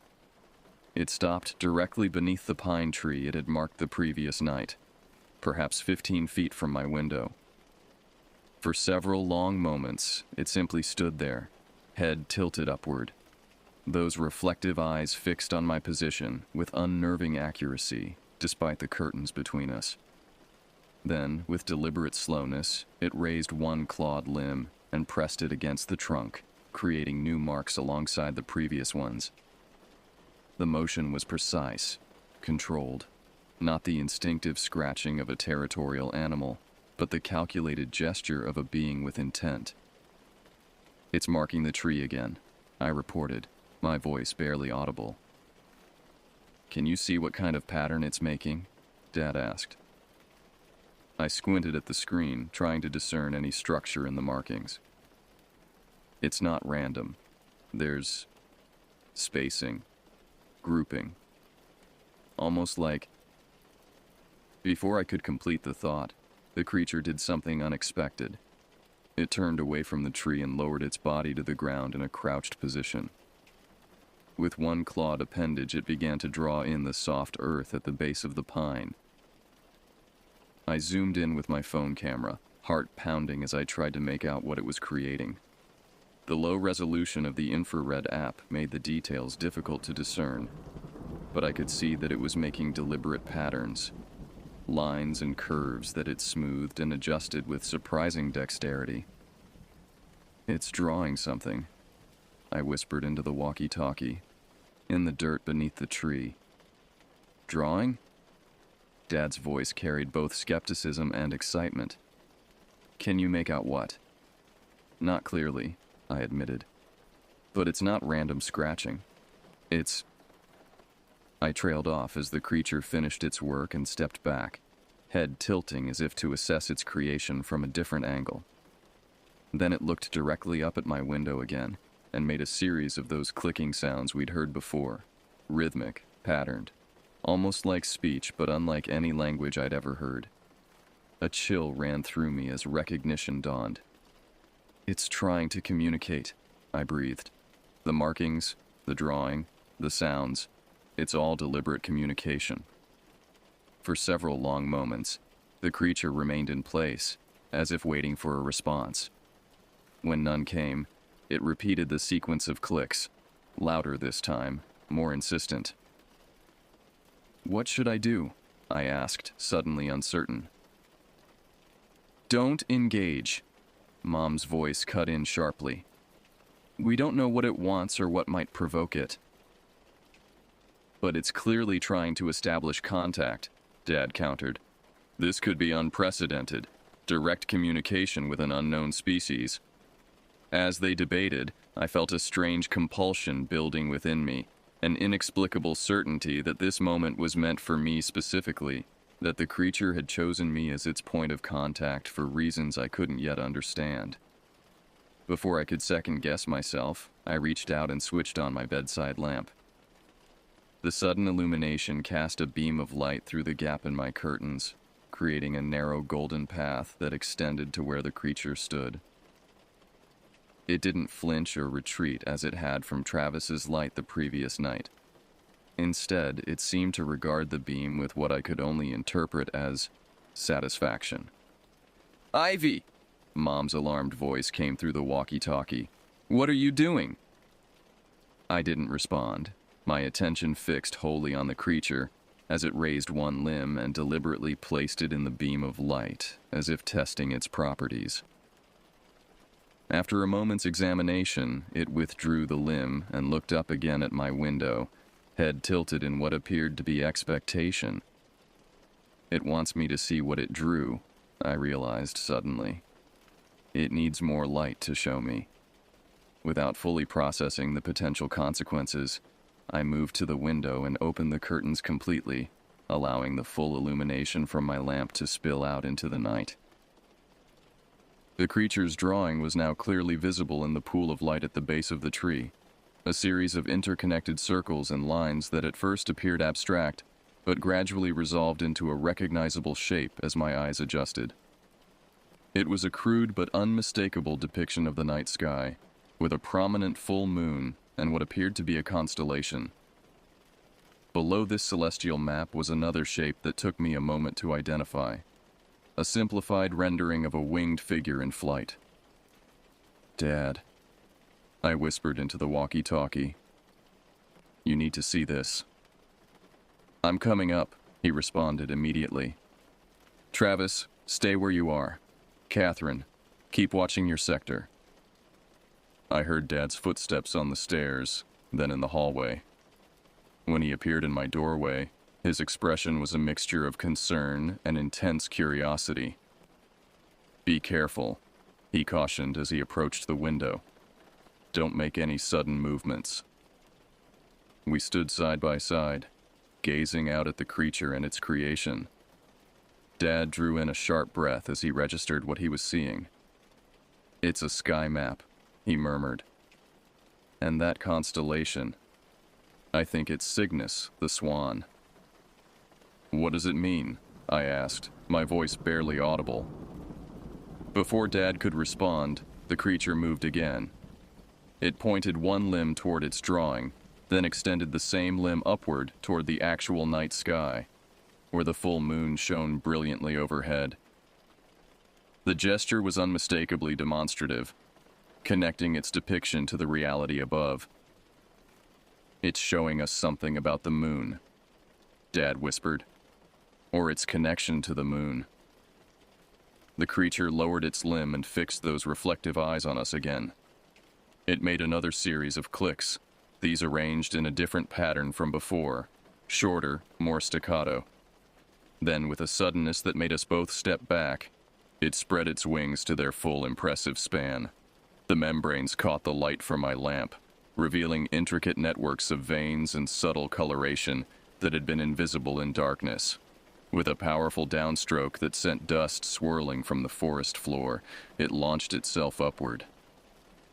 But instead of disappearing into the trees as before, it circled the clearing once, twice, 3 times, each circuit bringing it closer to my window. "Ivy, step back," Dad urged, placing a protective hand on my shoulder. I complied, but kept my eyes fixed on the creature as it completed its final circle and actually hovered, directly outside my window, not 10 feet away. The wing beats were nearly silent, a remarkable feat of evolutionary engineering for something so large. At this distance, I could see every detail of its face. The leathery skin stretched over a bone structure, both alien and oddly familiar. The nostrils that flared at the end of its elongated snout. The eyes that regarded us with undeniable recognition and intention. It raised one limb and pressed it against the glass of my window. The gesture was so unexpected, so human in its simplicity, that I gasped. Without thinking, I moved forward and placed my palm against the glass opposite the creature's limb. A spontaneous response to what felt, in that moment, like a universal gesture of connection. Dad didn't stop me. He stood frozen, watching this impossible interaction with wide, scientific eyes that couldn't quite process what they were witnessing. For several heartbeats, the creature and I remained connected through the barrier of glass, its clawed appendage mirroring my smaller human hand. I felt something in that contact, not physically, but a kind of recognition that transcended species and logic. Then, with a final series of clicks that seemed almost like a farewell, it pulled away from the window, wings beating powerfully as it rose into the night sky. We watched as it climbed higher and higher until it was silhouetted briefly against the full moon before disappearing into the darkness beyond. The forest remained silent for several long moments after its departure. Then, gradually, the normal nighttime sounds resumed. Crickets chirping, an owl hooting in the distance, the rustle of small creatures in the underbrush. Dad and I stood motionless at the window, struggling to process what we had just experienced. "Dad," I finally whispered, "what just happened?" He shook his head slowly, his scientific certainty shaken to its core. "I don't know, Ivy, but whatever that creature is, it's far more than just an undiscovered species." The walkie-talkie crackled, breaking the spell of the moment. "Michael? Ivy?" Mom's voice was tight with anxiety. "What's going on up there?" Dad raised the device to his lips. "We're fine. It's gone now." "Did you see what it drew?" Travis's excited voice cut in. "I could barely make it out from my position." "Yes," Dad replied, his voice steady despite the extraordinary circumstances. "We saw it. Everyone meet in the living room. We need to talk." The living room felt too ordinary, too normal for the conversation we were about to have. We gathered there like shell-shocked survivors of some natural disaster, each of us trying to reconcile what we'd witnessed with our understanding of reality. "Start from the beginning," Mom said, her psychologist training evident in the careful neutrality of her tone. "What exactly did you see?" Dad and I exchanged glances, silently negotiating who would speak first. I nodded for him to begin, knowing his scientific perspective would provide a framework for my more intuitive impressions. "The creature created what appears to be a star chart," Dad explained, his educator's voice slightly steadier than his hands.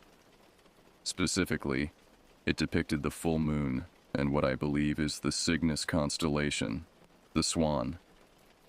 It also drew itself," I added, "a winged figure in flight beneath the celestial bodies." Travis leaned forward intently. "So it's showing its connection to the moon?" Maybe explaining why it's more active during full moons? Possibly, Dad acknowledged. But there seemed to be particular emphasis on the Cygnus constellation, which is interesting for several reasons. Such as, Mom prompted when he paused. Cygnus is associated with flight in multiple mythologies, for obvious reasons. In Greek mythology, it represents Zeus in swan form.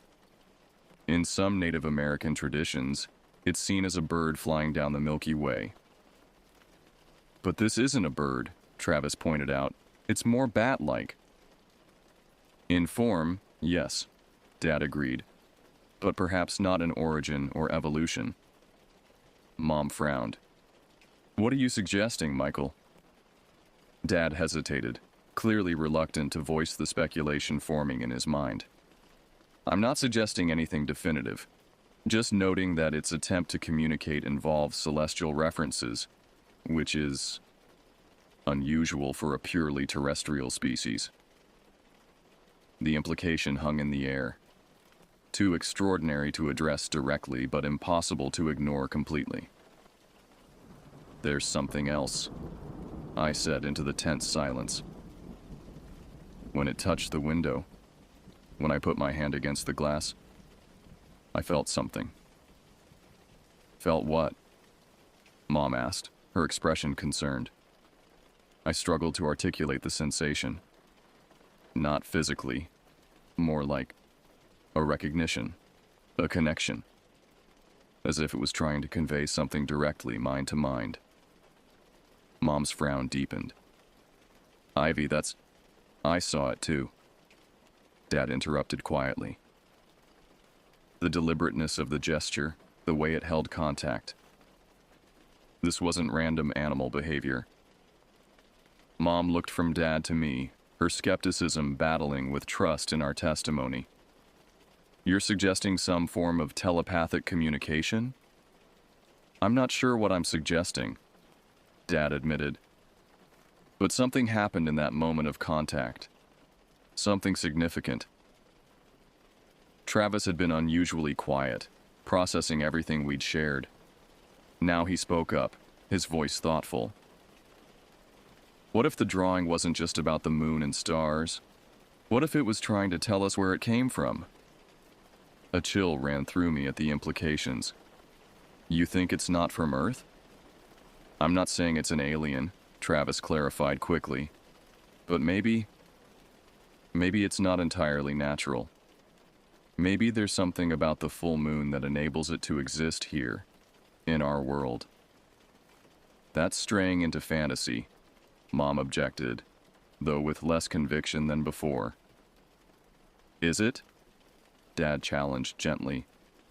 After what we've witnessed these past few nights, can we really dismiss any possibility out of hand? Before anyone could respond, a new sound penetrated the cabin.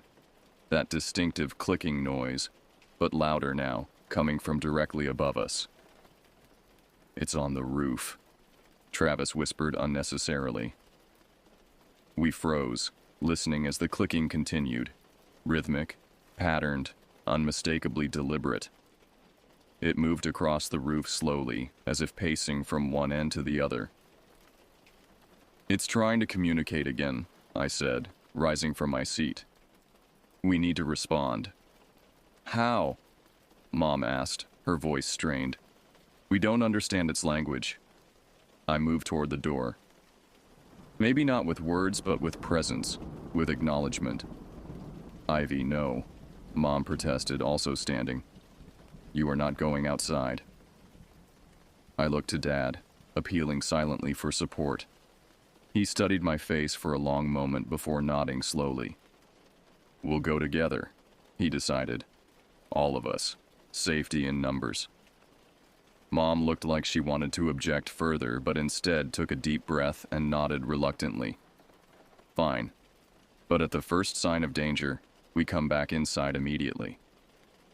We gathered on the porch, standing close together as we gazed upward. The clicking had stopped at our emergence, replaced by silence so complete it seemed to press against our ears. Then, with a sound like leather stretching, the creature appeared at the edge of the roof. It regarded us from its elevated position, those reflective eyes moving from face to face before settling on mine. "It recognizes you," Travis whispered. "You're its primary contact." The observation felt right in a way I couldn't explain. I stepped forward slightly, separating myself from the group without leaving the safety of the porch. The creature mirrored my movement, descending from the roof to stand at the edge of the porch steps. At this distance, perhaps 10 feet, its size was even more impressive. Standing upright, it would easily reach 7 feet, though its current posture was slightly hunched, wings folded tightly against its back. For several breaths, we simply observed each other. Then, slowly, it extended one limb toward me, palm upward in what appeared to be an invitation. "Don't," Mom breathed, fear evident in her voice. But something beyond fear guided me now, a certainty that transcended caution or logic. I took one step forward, then another, closing the distance between us. "Ivy," Dad cautioned, but didn't move to stop me. When I stood at the edge of the porch, just feet from the creature, it lowered itself to a crouching position, reducing its height to match mine more closely. The gesture seemed deliberately non-threatening, almost deferential. I extended my hand, palm upward like its own. For one breathless moment, nothing happened. Then, with exquisite slowness, it reached forward and placed its clawed appendage above my open hand. Not touching, but hovering just above, close enough that I could feel the heat radiating from its skin. The connection was immediate and overwhelming. Not thoughts and words, but impressions, images, sensations that cascaded through my consciousness. Stars wheeling overhead, wings catching moonlight, ancient forests, different yet familiar. A sense of cyclical return, of guardianship, of watching and waiting through countless lunar cycles. And beneath it all, a question, an uncertainty. "Are you ready now?" I gasped, staggering slightly as the connection broke. Dad was at my side instantly, supporting me as the creature withdrew its limb and stepped back. "What happened?" he asked urgently. "Are you all right?" I nodded, struggling to process the flood of information, the alien perspective that had briefly merged with my own. "It's a guardian," I whispered, the words coming before I fully understood their meaning. "It comes with the full moon, has for centuries. Watching, protecting." "Protecting what?" Travis asked. I shook my head, the impressions already fading like the details of a vivid dream upon waking. "The balance, I think, between worlds, between what is and what could be." The creature made a final series of clicks that somehow conveyed approval, satisfaction. Then, with a farewell gesture that reminded me strangely of a salute, it spread its enormous wings and launched itself skyward, climbing rapidly until it was lost against the backdrop of stars. We stood in silence, watching the empty space where it had vanished. "Will it come back?" Mom finally asked, her voice small in the vastness of the night. "Yes," I said with certainty. "Not this trip, maybe not even this year. But it will return. It always does." Dad squeezed my shoulder gently. "And when it does, I think it will find you again. For whatever reason, it chose you as its point of contact." I nodded, feeling both the weight and the wonder of that selection. "I'll be ready next time."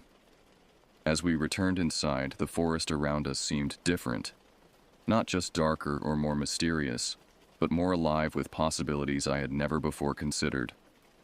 The world had expanded beyond the boundaries of what we thought we knew, and there would be no returning to our previous limitations. Whatever the creature was, undiscovered terrestrial species, interdimensional visitor, or something our language had no classification for, it had transformed us through the simple act of connection. We had been acknowledged by something outside our understanding, and in that acknowledgement we had glimpsed a larger reality. I still visit that cabin sometimes, though the family vacations became less frequent as we all grew older. Travis went off to college to study biology like Dad, inspired by our encounter.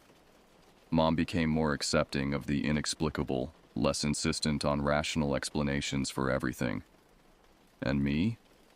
I became a watcher, an observer. I developed my artistic talents, documenting the natural world while remaining alert to glimpses of the extraordinary that might exist at its edges. Every full moon, I find myself looking skyward, scanning for a silhouette against the stars. I know it will return someday. And when it does, I'll have questions of my own. But until then, I carry the memory of those nights in New Mexico. The nights when a 16-year-old girl with typical teenage problems encountered something ancient and impossible, and found herself forever changed by the meeting of worlds. The creature had asked, "Are you ready now?" Next time, my answer will be yes.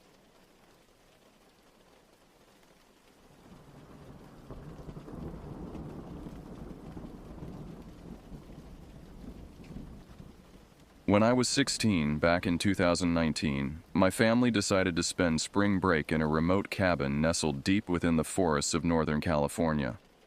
My parents had been planning this getaway for months, promising it would be the perfect opportunity to disconnect from our devices and reconnect with each other.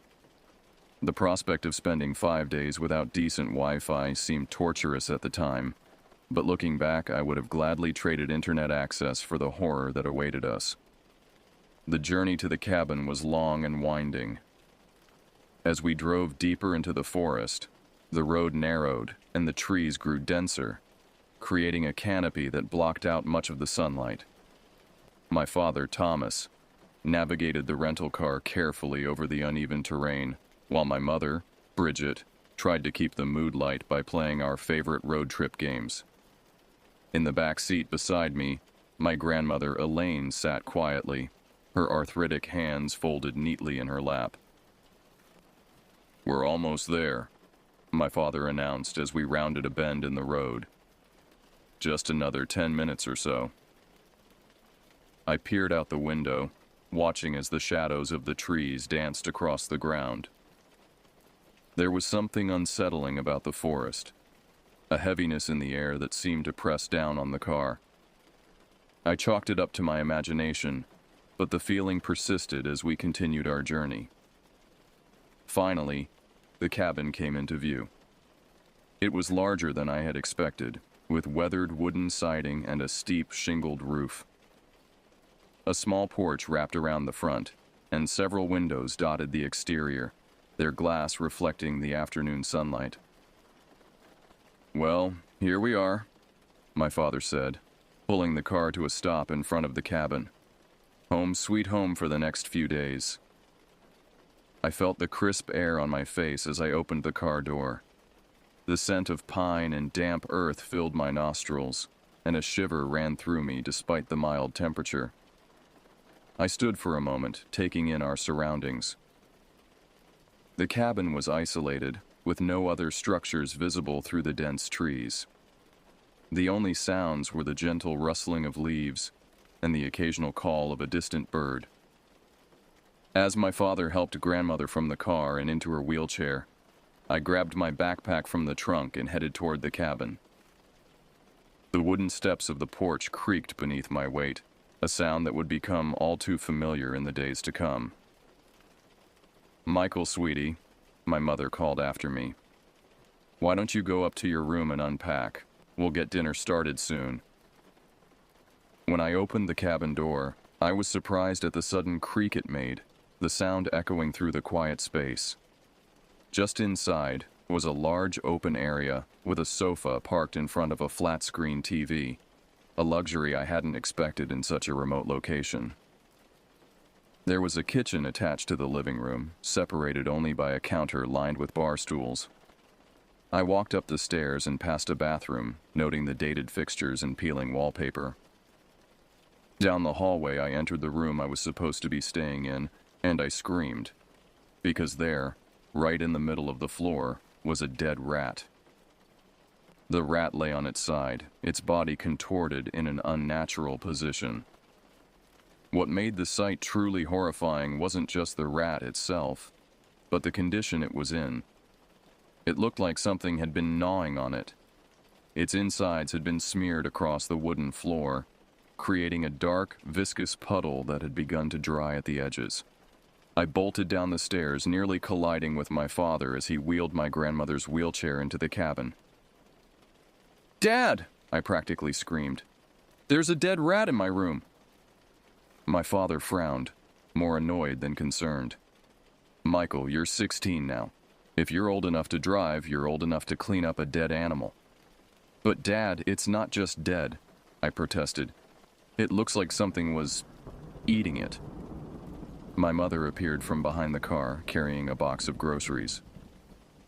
"It was probably just another rat," she said dismissively. "Or maybe a snake got to it before it died. It happens in places like this." I wanted to argue further, to make them understand that this wasn't normal, but I could see from their expressions that they weren't taking me seriously. With resignation, I gathered cleaning supplies from under the kitchen sink and trudged back upstairs. I ended up using an entire paper towel roll and a can of Lysol to clean up the rat's remains. The stench was awful, a mixture of decay and something else, something I couldn't quite identify. As I scrubbed at the stain on the floor, I couldn't shake the feeling that I was being watched. Once the mess was cleaned, I unpacked my clothes and arranged my belongings, trying to make the space feel less alien. The room was small but comfortable, with a twin bed pushed against one wall and a dresser opposite it. A window overlooked the forest, and as the light began to fade, the trees outside transformed into looming silhouettes against the darkening sky. It was around 6 p.m. when my mother made some mac and cheese with cut-up hot dogs, my favorite comfort food since childhood. I was walking to the couch where my grandmother was seated with my bowl when I noticed something odd about the floor. There was a trap door in the middle of the living room. I paused, wondering how I had missed it earlier. It was a square panel set into the floorboards, with a small metal ring serving as a handle. "Mom," I called out, "what's this door doing here?" My mother glanced over from the kitchen. "Ah, probably access to the crawl space. The rental listing mentioned it. It's used to keep floods from coming into the cabin. This area gets pretty wet during the rainy season." I sat down on the couch and turned on the TV, satisfied with that answer for the moment. The program was some nature documentary, but the reception was poor, the image frequently dissolving into static. Eventually I gave up and focused on my dinner instead, which was delicious despite our rustic surroundings. As we ate, my father talked enthusiastically about all the outdoor activities he had planned for us: fishing, hiking, kayaking on the nearby lake. My grandmother smiled and nodded, though I could tell she was tired from the journey. My mother seemed distracted, her eyes occasionally drifting to the windows as though searching for something in the gathering darkness. After dinner, we played a few rounds of cards before deciding to turn in early. The drive had been long, and we were all feeling the effects of the journey. I helped my father get grandmother settled in the downstairs bedroom, which had been specifically chosen for its accessibility. "Sleep tight, Michael," my mother said as I headed upstairs. "Tomorrow's going to be a full day." I got into my bed and fell asleep surprisingly fast, the warm covers making it that much easier to forget about the dead rat and the strange trapdoor. My dreams, however, were restless, filled with shadowy figures and narrow, winding passages that led deeper and deeper into an endless darkness. Around midnight, I woke up to the sound of shuffling. It was faint, but distinct, a scraping noise that seemed to come from below. At first, I thought it might be my parents or grandmother moving around downstairs, but as I listened more carefully, I realized the sound was too rhythmic, too persistent to be human movement. I stepped out of my room, leaving the door slightly ajar. As I peered into the dusty hall, I noticed nothing but the moonlit shadows dancing on the wall. The shuffling sound continued as I crept down the stairs leading to the living room, careful to avoid the spots that had creaked under my weight earlier. The living room was bathed in silvery moonlight that streamed through the windows, casting long shadows across the floor. My eyes were immediately drawn to the trapdoor, which seemed more prominent now in the dim light. I placed my ear to the floor, and just as I suspected, the sounds were coming from beneath the house. Dread washed over me as the fear of something scurrying around under there hit me. Rats, perhaps. Maybe a whole colony of them, which would explain the mangled corpse I'd found in my room. Being the idiot I was, I thought I could handle whatever was down there. So I grabbed my flashlight from my backpack, which I'd left by the couch, and decided to investigate. The trapdoor was heavier than I expected, but I managed to lift it open, revealing a dark void below. The air that rose from the opening was cold and damp, carrying with it a musty odor that made me recoil. I shone my flashlight into the darkness, revealing a dirt floor about 4 feet below the opening. A rudimentary ladder made of wooden slats attached to the wall provided access to the crawl space. Maybe a dozen rats scattered as I climbed down into the cold, damp space, their eyes reflecting briefly in my flashlight beam before they disappeared into the darkness. The crawl space was huge, reminding me disturbingly of a maze. Support beams created a labyrinth of shadowy corridors that stretched in multiple directions under the cabin. I can't tell if I was being really brave or really stupid, but I crawled deeper into the space, the dirt cool against my palms. The shuffling sound had stopped, but now I could hear something else. A faint dripping somewhere in the distance. My flashlight beam cut through the darkness, illuminating cobwebs and exposed insulation. The ceiling of the crawl space, the underside of the cabin's floor, was crisscrossed with pipes and electrical wiring. It was a tight fit, forcing me to crouch low as I moved forward. I'm not sure how long I crawled or how far I went, but eventually I noticed a dimly lit corner about 10 feet ahead of me. It wasn't the bright white of my flashlight, but a softer, more diffuse glow that seemed to emanate from the very walls themselves. Suddenly there was movement, and I shone my flashlight directly at the source. What I saw froze the blood in my veins. There was a figure, a silhouette with long arms and pale skin, hunched down in the corner. Its eyes reflected white off my flashlight, large and unblinking. I was completely stunned as the thing started to screech, a high-pitched, inhuman sound that reverberated through the confined space. Looking back, I realized the flashlight probably hurt its eyes and startled it.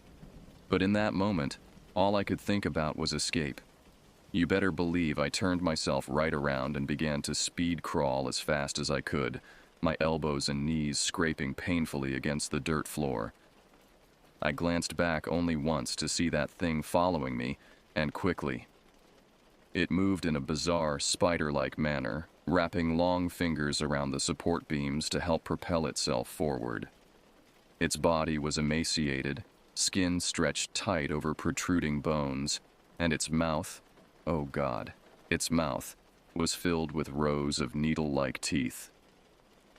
My mind raced with terrifying possibilities as I scrambled through the darkness. I could only assume that this thing had been feeding off the rats, and that I had found its leftovers in my room. If it could do something like that to a rat, I was terrified at the thought of what it could do to me. The crawl space seemed much larger now, and I was beginning to think I was lost. With each foot I moved, that thing was gaining on me, its labored breathing growing louder behind me. The soft scraping of its body against the ground sent waves of terror through my body. I thought all hope was lost until I finally saw the trapdoor coming up ahead. The faint moonlight from the living room creating a silver rectangle in the darkness. As soon as I reached it, I tackled it open and scrambled out, my hands gripping the edges of the opening as I pulled myself up. I felt something beginning to grab at my ankle, its touch ice cold against my skin. I swear I felt hot breath against the back of my leg, moist and rancid. I kicked wildly, connecting with something solid, and heard a hiss of pain. With one final effort, I pulled myself completely out of the crawl space and slammed the trapdoor closed. Something began to claw and push at it from the other side, the wooden panel shuddering under the assault. I threw my body on top of the door, pressing down with all my weight as my heart threatened to burst from my chest. The thing continued to throw itself against the underside of the door, each impact sending shock waves through my body. After what seemed like an eternity, the thrashing and struggling stopped. I remained frozen in place, afraid that moving even an inch would somehow allow the creature to escape. Only when my muscles began to cramp did I slowly, cautiously roll off the trap door. For several minutes I lay on the floor, gasping for breath, my clothes soaked with sweat. When I finally managed to stand, my legs were so weak they could barely support me. I staggered to the couch and collapsed, my mind replaying the horrifying encounter over and over. I knew I needed to tell my parents. Whatever was down there wasn't natural, and we needed to leave immediately. I bolted upstairs to my parents' room and began to bang on the door, screaming, "Dad! Mom!" My father groggily opened the door, his hair disheveled and his eyes heavy with sleep. "Michael, what in the world are you doing?" "Dad, we have to go," I pleaded, my voice breaking. "There's something in the house, under the house. I saw it. It tried to grab me." My father frowned, rubbing his eyes. "You had a nightmare, son. Go back to bed." "No, Dad. You don't understand. It wasn't a nightmare. There's something living in the crawl space. It killed that rat I found earlier. It's real, I swear." My mother appeared behind my father, wrapping her robe tightly around herself. "Michael, it's the middle of the night. You probably just saw a raccoon or a possum that found its way under the cabin." I tried to explain that what I had seen was no raccoon, that it had walked on two legs, had hands with long fingers, that its eyes had reflected the light in a way no animals would. But the more I described it, the more skeptical my parents became. "That's enough, Michael," my father said firmly. "Go back to bed. We'll check the crawl space in the morning if it'll make you feel better." I wanted to scream with frustration. Why wouldn't they believe me? Couldn't they see the dirt on my clothes, the scratches on my arms? But arguing further seemed pointless. With a heavy heart, I returned to my bedroom, where I did not sleep a wink. I was too scared, too alert, listening for any sound that might indicate the creature had found another way into the cabin. The following morning was bright and clear, with sunlight streaming through the windows and birds chirping cheerfully outside. It was as if the events of the previous night had been nothing but a bad dream. Almost. My body told a different story. My elbows and knees were raw from crawling through the dirt, and there was a bruise forming on my ankle where the creature had grabbed me. I examined the mark in the bathroom mirror. 5 distinct finger-shaped discolorations that couldn't be explained away as a figment of my imagination. When I went downstairs for breakfast, my parents were already up. My mother was frying bacon and eggs, while my father sat at the table reading a brochure about local hiking trails. My grandmother was seated by the window, bathed in sunlight as she knitted something small and blue. "Good morning, sweetheart," my mother said, her voice overly cheerful. "How did you sleep?" I stared at her in disbelief. I didn't, because of the thing in the crawl space. My father sighed, putting down his brochure. "Michael, I checked the trap door this morning while you were getting dressed.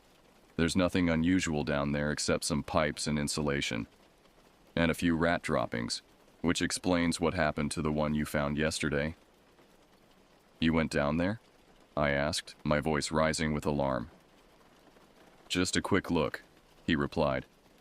I didn't crawl all the way through, but I didn't see anything concerning. It's just a normal crawl space. I wanted to argue, to insist that he hadn't gone far enough, that the creature was hiding deeper within the labyrinth beneath the house. But the set of his jaw told me it would be useless. Instead, I sat down and mechanically ate the breakfast my mother placed in front of me, tasting nothing. After breakfast, my father announced that we would be going fishing on the nearby lake. I wanted to refuse, to stay behind where I could keep an eye on the trap door, but the thought of being alone in the cabin was even more terrifying. So I found myself following my father down to the lake, carrying fishing rods and a tackle box while he pushed grandmother in her wheelchair along a rough path through the woods. He got the fishing rods set up, and we boarded a small rowboat that had been tied to a weathered dock. My grandmother remained on shore, content to watch us from the shade of a large oak tree. As we rowed out onto the lake, I kept glancing back at the cabin, which was just visible through the trees. "You need to relax, son," my father said, misinterpreting my anxiety. "That's what this trip is all about, getting away from stress."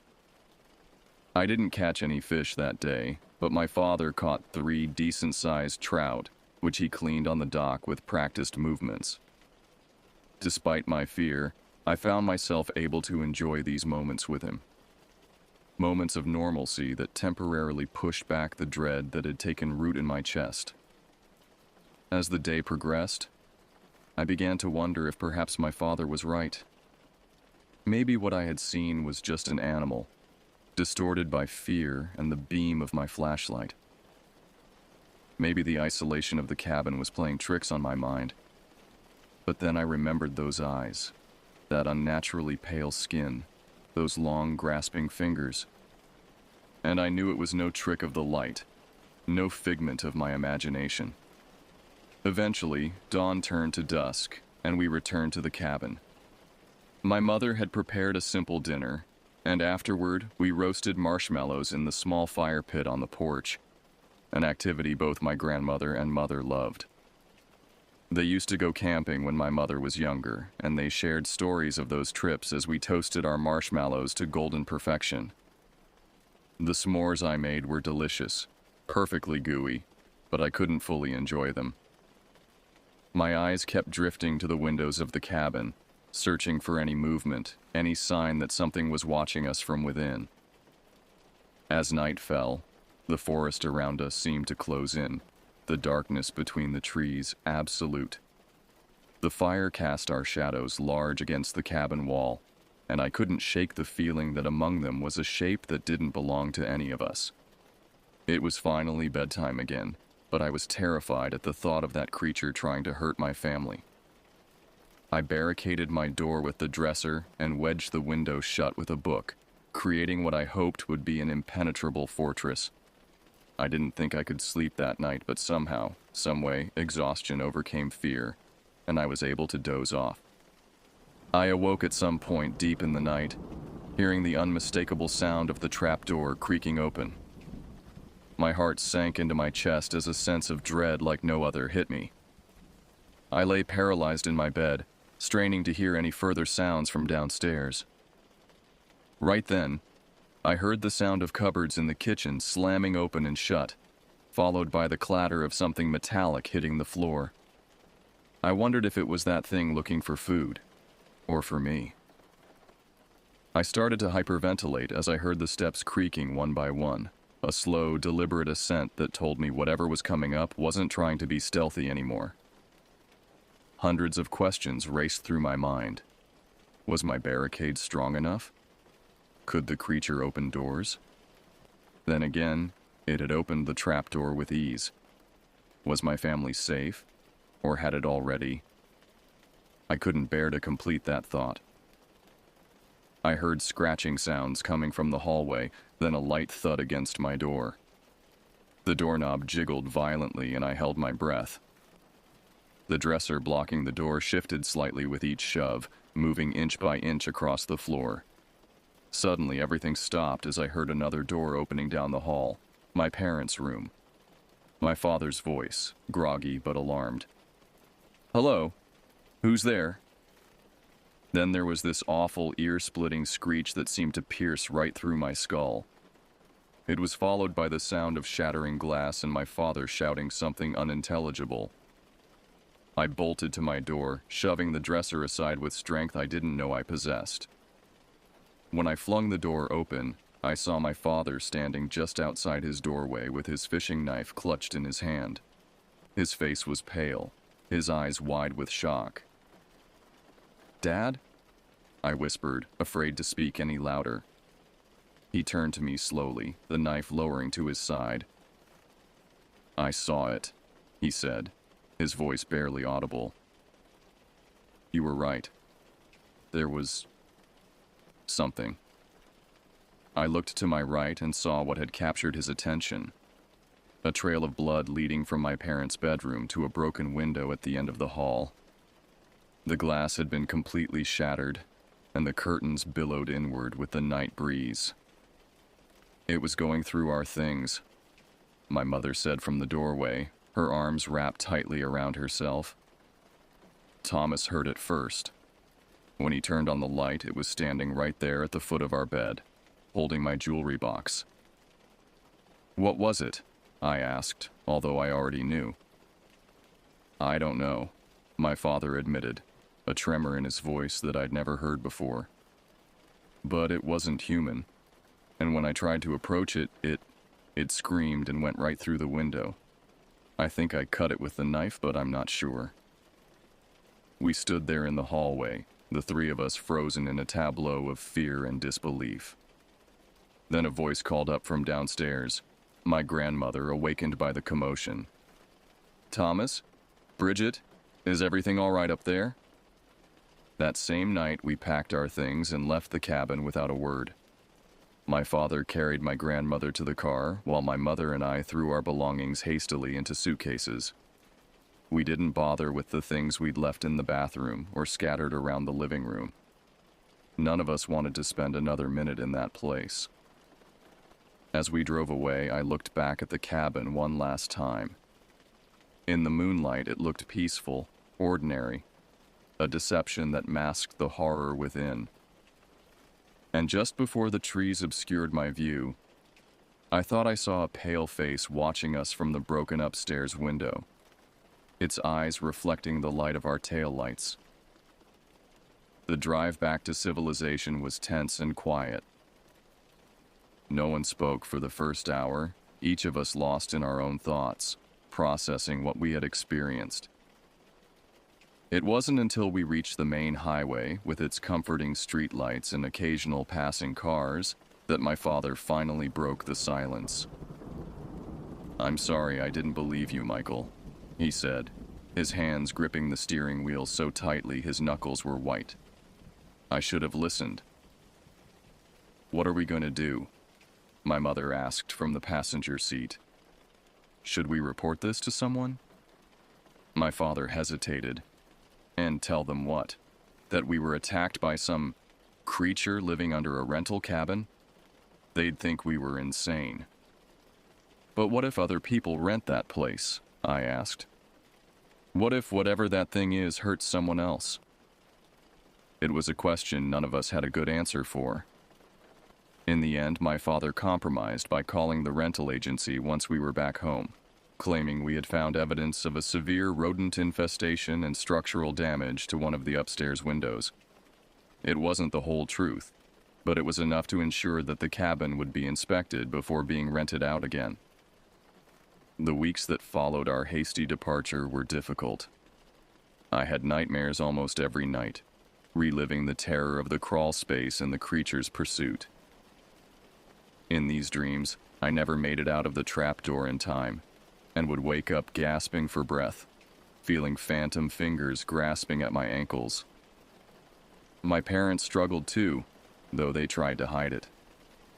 I would sometimes find my father sitting alone in the dark, staring at nothing, his mind clearly back in that cabin. My mother became obsessive about checking the locks on our doors and windows before bed, and she insisted on installing motion sensor lights around the perimeter of our house. Grandmother was perhaps the least affected, or at least she seemed to be. When I asked her about it one afternoon as she knitted in her favorite chair, she simply said, "There are things in this world that we aren't meant to understand, Michael. Some corners where darkness has found a home." "But what was it?" I pressed. "What could it have been?" She looked at me with eyes that suddenly seemed much older and wiser than I had ever noticed before. "People have always told stories about creatures that live in the shadows, things that drift through walls and feed on fear as much as flesh. In my village in the old country, they spoke of the Hollow Ones, who made their homes beneath houses and haunted the dreams of children. I didn't know if my grandmother truly believed these tales, or if she was just trying to make sense of what had happened in her own way. But there was something in her calm acceptance that I found strangely comforting. About a month after our return, my father received a call from the rental agency. They had sent someone to inspect the cabin based on our complaint, and they had found evidence of an intruder, clothes and personal items that didn't belong to any previous renters scattered in the crawl space, along with animal remains and other debris. The police were investigating it as a case of squatting or possibly a drifter using the cabin during vacant periods. My father relayed this information to us at dinner that night, and I could see that he wanted to believe this explanation. A human intruder, no matter how disturbed, was something he could understand. Something that fit within the boundaries of his rational world. But I knew better. What I had seen in that crawl space wasn't human. The way it moved, the sounds it made, those reflective eyes. No explanation involving a squatter or drifter could account for these things. I considered researching similar encounters, looking for patterns or explanations that might help me make sense of what had happened. But each time I sat down at my computer, I found myself hesitating, afraid of what I might discover. Sometimes, ignorance truly is bliss. It's been 6 years since our stay at that cabin, and my family has not been anywhere near the woods since. The experience changed us in ways that are difficult to articulate to others. A shared trauma that created both a bond and a barrier between us and the rest of the world. I'm in college now, studying psychology with a focus on trauma and fear responses. My professors often comment on my unique perspective, unaware of the experiences that shaped it. Sometimes I consider sharing my story as part of a research project or paper, but I always decide against it. Some things are too personal, too raw to dissect academically. My parents divorced 3 years after the incident. My father became increasingly withdrawn and started drinking heavily. My mother couldn't understand what was happening to him, and eventually, the strain became too much. I don't blame either of them. Fear changes people, erodes relationships in ways that are often invisible until it's too late. Grandmother passed away peacefully in her sleep last winter. In her final years, she spoke more openly about the old stories from her childhood, tales of creatures that lived between worlds, entities that fed on negative emotions and could take on almost human forms. I listened to these stories with a mixture of dread and fascination, wondering how much truth they contained. I still have nightmares sometimes, though they're less frequent now. In the worst of them, I'm back in that crawl space, but instead of fleeing from the creature, I'm becoming it. My limbs elongating, my skin growing pale, my teeth sharpening to points as I learn to navigate the darkness beneath the floorboards. I've tried to research the history of that cabin and the land it was built on, but my efforts have yielded little concrete information. The rental agency went out of business a few years ago, and the property records are vague about previous owners. One thing I did discover, though, was a local newspaper article from 1978 about the disappearance of a family of 4 who had been vacationing in the area. Their car was found abandoned near a hiking trail, but no trace of the family was ever discovered. The article mentioned they had been staying at a cabin that, from the description, could very well have been the same one we rented. Was there a connection? I'll probably never know for certain, and perhaps that's for the best. Some questions are better left unanswered, some doors better left unopened. Keep safe as best you can, everyone. If you hear strange noises at a new place, don't hesitate to run or to call the police. Trust your instincts. You never know what lies near you, or rather, beneath you. Because the thing that haunts me most isn't the memory of those reflective eyes or grasping fingers. It's the thought that there might be more creatures like it out there, hiding in the shadows, waiting for someone else to lift the wrong trapdoor or peer into the wrong dark corner. And if you ever find yourself in Northern California, near a certain remote lake surrounded by towering pines, keep driving. Whatever you do, don't stop. Don't stay. Some places harbor darkness that extends far beyond the absence of light.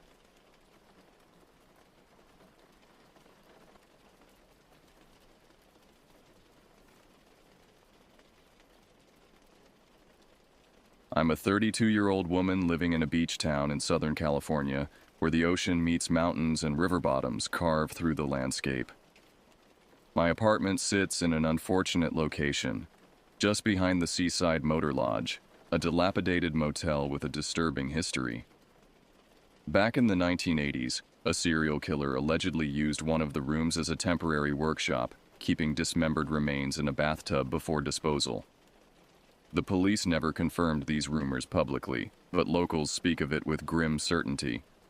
Between our apartment complex and the motel lies an abandoned lot surrounded by rusted chain-link fencing. My roommate Tessa and I named it Murder Lot in a failed attempt at humor that somehow stuck. The vegetation has gone wild. Tangled bushes and scraggly trees create dense shadows even during daylight. You can't help but imagine what might be hiding there. Homeless individuals, wild animals, or something worse. There's a narrow walkway that winds behind our building, passing right beneath my bathroom window. The window sits about 6.5 feet from the ground, too high for anyone to see in, but not impossible to reach. I've always felt unsettled when walking past Murder Lot, particularly after sunset. Something about the darkness there feels different, like it's watching me. April 19th, 2022 was when everything changed. Tessa had offered me a cannabis gummy to help with muscle pain after I'd spent the weekend helping my parents move furniture. I rarely partake, but the soreness convinced me to accept. That night, I dreamed of being hunted. In my dream, I was hiking a familiar trail near our apartment. The sun was setting, casting long shadows across the path. I kept glimpsing movement in my peripheral vision, something following me, matching my pace. Each time I turned to look, nothing was there. But I knew with absolute certainty I wasn't alone. The dream trail led me back toward my apartment, but as I neared home, the figure stepped into view. It walked like a person but moved wrong, joints bending in impossible directions, its silhouette constantly shifting. I tried to scream but couldn't make a sound. I woke gasping, heart hammering against my ribs. I dismissed it as a bad reaction to the cannabis. Just my brain processing unfamiliar chemicals. Nothing more. For 2 weeks, everything was normal. Then Tessa left for a business trip to San Diego, leaving me alone with her cat, Ash. The first night passed uneventfully. The second night, everything changed. I was sleeping deeply when a piercing electronic beep jolted me awake. Ash, who had been curled against my side, leapt up with his fur standing on end. The smoke detector was shrieking in 3-beat pulses. Beep, beep, beep. Then silence. Then another set. I sat up, disoriented and sweating. The room felt stifling. Fire, I thought, stumbling out of bed. I rushed toward the bedroom door, expecting to smell smoke or see an orange glow from the living room. Instead, as I stepped into the hallway, the beeping stopped abruptly. The apartment was dark and still. No smoke, no fire, nothing to explain the alarm. My heart continued pounding as I moved toward the living room windows, checking outside for any signs of danger. The night was quiet. The street lamps cast pools of yellow light on empty pavement. Nothing seemed amiss until my eyes settled on a figure sitting perfectly still in the shadows near Murder Lot's fence. It was a cat, entirely white, so bright it seemed to glow in the darkness. It sat facing the overgrown lot, completely motionless. Something about its stillness unnerved me. Cats don't sit that perfectly still for that long. I stood watching it, barely breathing. The white cat never moved, never blinked, just stared intently into the darkness of Murder Lot as if witnessing something invisible to me. A soft pressure against my ankle broke my concentration. Ash rubbing against my leg, purring. I glanced down for just a second to acknowledge him. When I looked back up, the white cat had vanished. I pressed my face against the glass, scanning the area where it had been. Nothing. No movement, no white shape disappearing into the bushes. It was as if the cat had never existed. I checked the apartment thoroughly. No signs of smoke or fire, no malfunctioning detectors. Still, I couldn't shake the sensation that something was deeply wrong. When I finally returned to bed, I found myself shivering despite the warm night air. The sheets felt cold against my skin, as if all the heat had been drained from my body. I lay awake until dawn, listening to every creak and settling noise in the building, unable to dislodge the image of that white cat from my mind, its unblinking stare, its unnatural stillness, its impossible disappearance. The next morning, I convinced myself I'd imagined the white cat. Sleep deprivation combined with being startled awake could explain the hallucination. The smoke detector must have malfunctioned. A low battery, perhaps. I made a mental note to check it later and tried to move on with my day. But as I left for work, something caught my eye. The chain-link fence surrounding Murder Lot had changed. A section near where I'd seen the white cat was bent inward, creating a gap between the fence and the ground, large enough for an animal to crawl through, or perhaps a very slender person. I approached cautiously, examining the damaged section. The metal wasn't freshly bent. Rust had formed along the creases, suggesting it had been this way for some time. How had I never noticed it before? I'd walked past this fence hundreds of times. As I stood there, the hair on the back of my neck suddenly stood up. I had the overwhelming sensation of being watched from within the overgrown lot. My eyes scanned the dense vegetation, searching for movement, but saw nothing beyond tangled branches and shadows. Still, the feeling persisted. An intense awareness of hidden eyes tracking my movements.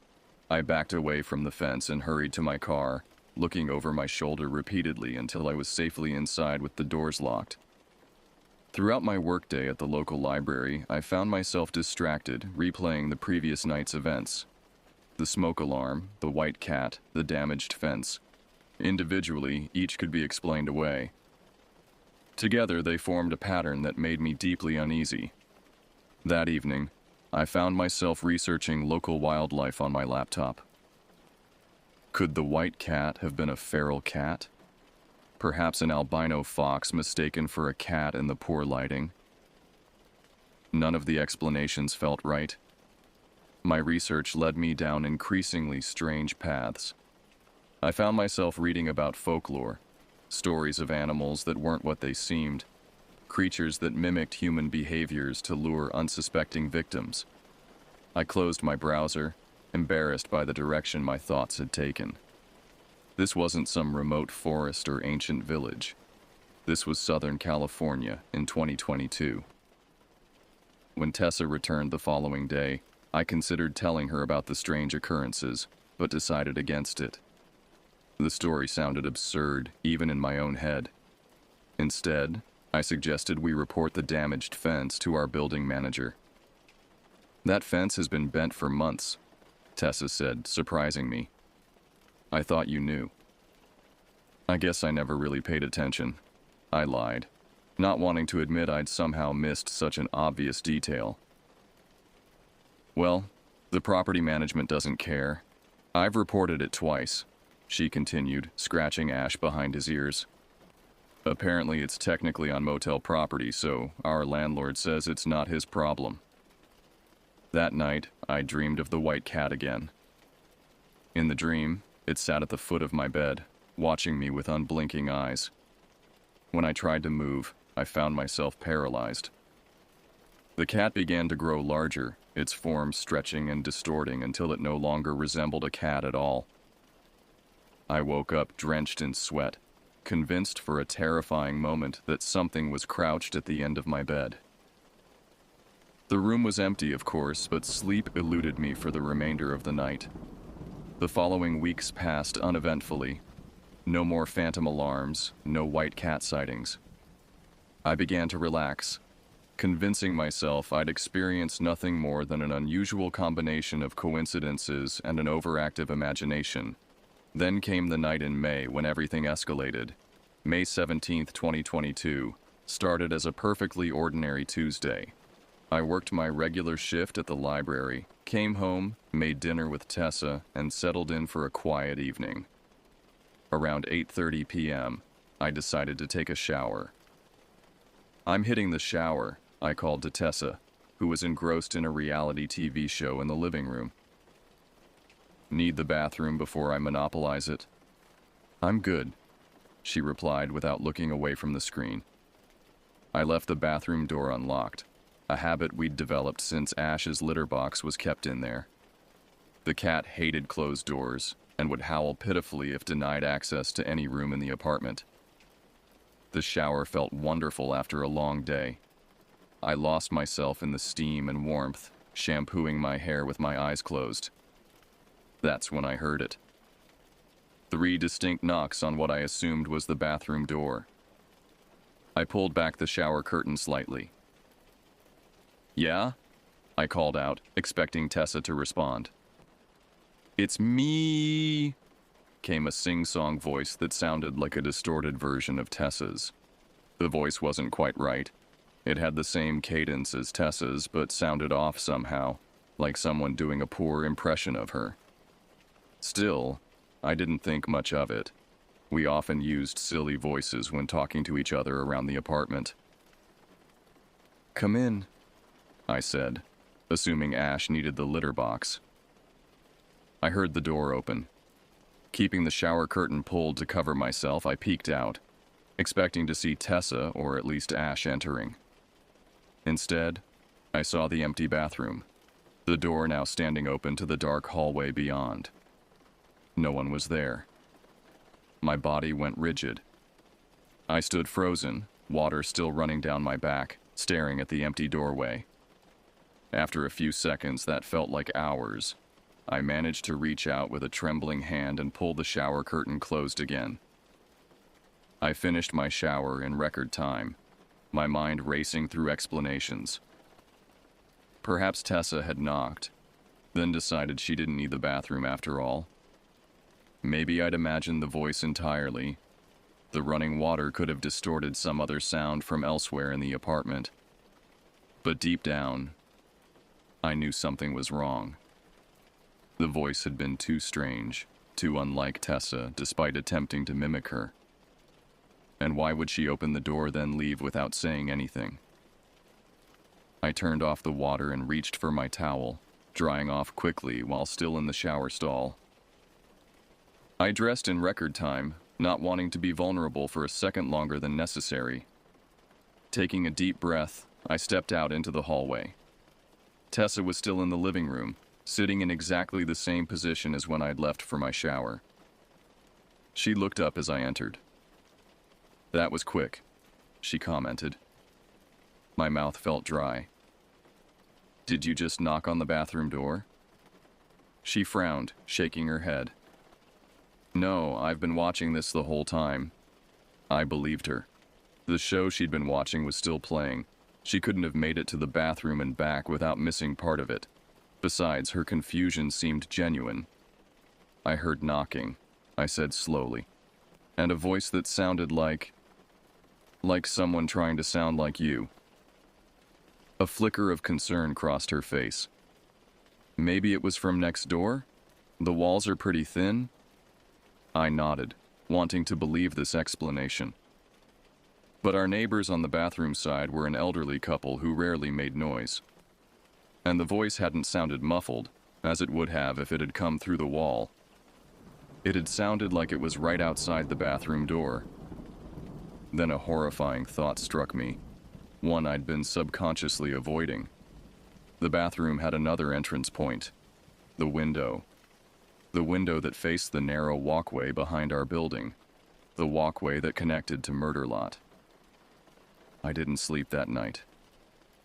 Every time I closed my eyes, I imagined a figure standing outside our bathroom window, knocking on the glass, calling out in that twisted mimicry of Tessa's voice. I kept thinking about the height of the window, 6.5 feet off the ground. Too high for a normal person to reach without something to stand on, but what if they weren't normal? The next morning, I suggested to Tessa that we install a lock on the bathroom window. She agreed without asking too many questions, assuming it was a general safety precaution. I was grateful for her unquestioning support, even as I kept the full extent of my fears to myself. For the next few weeks, I was hyper-vigilant. I took shorter showers with the bathroom door locked.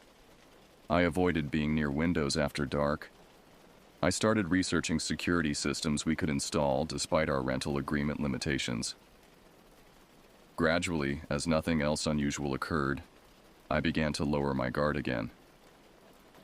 Perhaps it had been a bizarre one-time event, a prank by neighborhood teenagers, or a vivid auditory hallucination brought on by stress. Either explanation seemed preferable to the alternatives my imagination conjured in the dark hours of the night. Then came the third incident, the one that convinced me something truly sinister was happening in our neighborhood. It was June 4th, 2022, a Saturday night. Tessa had gone to visit her parents for the weekend, taking Ash with her. I was alone in the apartment, trying to enjoy the rare solitude by watching a documentary about deep-sea creatures. Around 11:30 p.m., I decided to call it a night. I had just settled into bed, flipping through a novel to read myself to sleep, when I heard it. A man's voice, clearly distraught, coming from somewhere outside. "Someone please help me." The voice was loud enough to hear through my closed window, but something about it sounded wrong. The words were clear, but the tone was off. Flat, despite the desperate plea, almost mechanical in its delivery. I set my book down and moved cautiously to the window, peering through a gap in the blinds. The street below was empty, illuminated by the yellow glow of street lamps. No one was visible, yet the voice continued. "Someone please help me! Someone please help me!" The repetition was unsettling, the exact same intonation each time, as if the words were being played on a loop. I scanned the street more carefully, looking for any sign of movement or distress. Nothing. But the voice continued, unchanging in its cadence and volume. There was something deeply wrong about it. Not just the mechanical repetition, but the voice itself. It sounded human, but with subtle distortions that made my skin crawl. As I watched, lights came on in neighboring apartments. Front doors opened as other residents stepped outside, looking around in confusion. An older man from the building across the street called out, "Hello, where are you?" No response came except the continued pleas for help, still in that same unnatural tone. I reached for my phone and dialed 911, explaining that someone appeared to be in distress in our neighborhood, though I couldn't locate them. "We've received several calls about this," the operator informed me. Officers are on their way to investigate. Somewhat relieved that help was coming, I continued to watch from my window. The voice seemed to be moving now, growing slightly louder as if approaching our street corner. More neighbors emerged from their homes, some venturing further down the street in search of the source. After about 15 minutes, the voice began to fade, moving away from our immediate area. One by one, my neighbors returned to their homes, conversations drifting up to my window. Probably some drunk guy. Could be a prank. Weird how he kept saying the same thing over and over. I remained at my window, peering into the darkness long after the others had gone inside. Something compelled me to keep watching, some instinct warning me that this wasn't over. Nearly an hour after the voice had first appeared, I noticed movement near the far end of the street where it intersected with a less populated road leading toward the river bottom. A figure crossed under a distant street lamp, moving in a strange, disjointed manner. From that distance, I couldn't make out details, just a dark silhouette against the yellow lamplight. But the way it moved sent ice through my veins. The gait was uneven, jerky, as if the limbs weren't quite connected properly. One moment it seemed to limp heavily, the next it moved with unnatural quickness. I watched, transfixed with horror, as the figure paused beneath the street lamp, then slowly turned to face in my direction. Though it was too far away to possibly see me watching from my darkened window, I had the distinct impression it was looking directly at me. For several heartbeats, it remained motionless. Then, with that same awkward, wrong movement, it continued across the pool of light and disappeared into the darkness beyond. Moments later, 2 police cruisers drove slowly down our street, spotlights scanning the area. They paused at the intersection where I'd seen the figure, then continued onward. I considered calling them back, telling them about what I'd seen, but what would I say? That I'd spotted someone walking strangely at a distance? That didn't constitute an emergency. I double-checked that all doors and windows were locked, then retreated to my bedroom. Sleep was out of the question. I sat up with the lights on until dawn, jumping at every creak and settling noise in the building. When Tessa returned the following evening, I told her about the incident, or at least a sanitized version of it. I mentioned the voice calling for help and the police response, but omitted the details about the figure's unnatural movements and the sensation of being watched. Even to myself, those elements sounded like the product of an overactive imagination, fueled by lack of sleep and the eerie repetition of the disembodied voice. Probably some guy trying to freak people out, Tessa suggested, unloading Ash's carrier. Or someone having a mental health crisis. I nodded, wanting to believe her rational explanation. But in the weeks that followed, I found myself increasingly uneasy in our apartment. The 3 incidents, the white cat, the bathroom knocking, and now the voice, had formed a pattern I couldn't ignore, despite lacking any clear connection between them.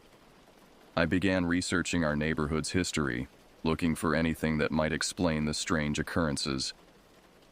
The serial killer who had allegedly used the motel was well documented, Thomas Wayne Barstow, arrested in 1986 after the discoveries of multiple victims along the coastline.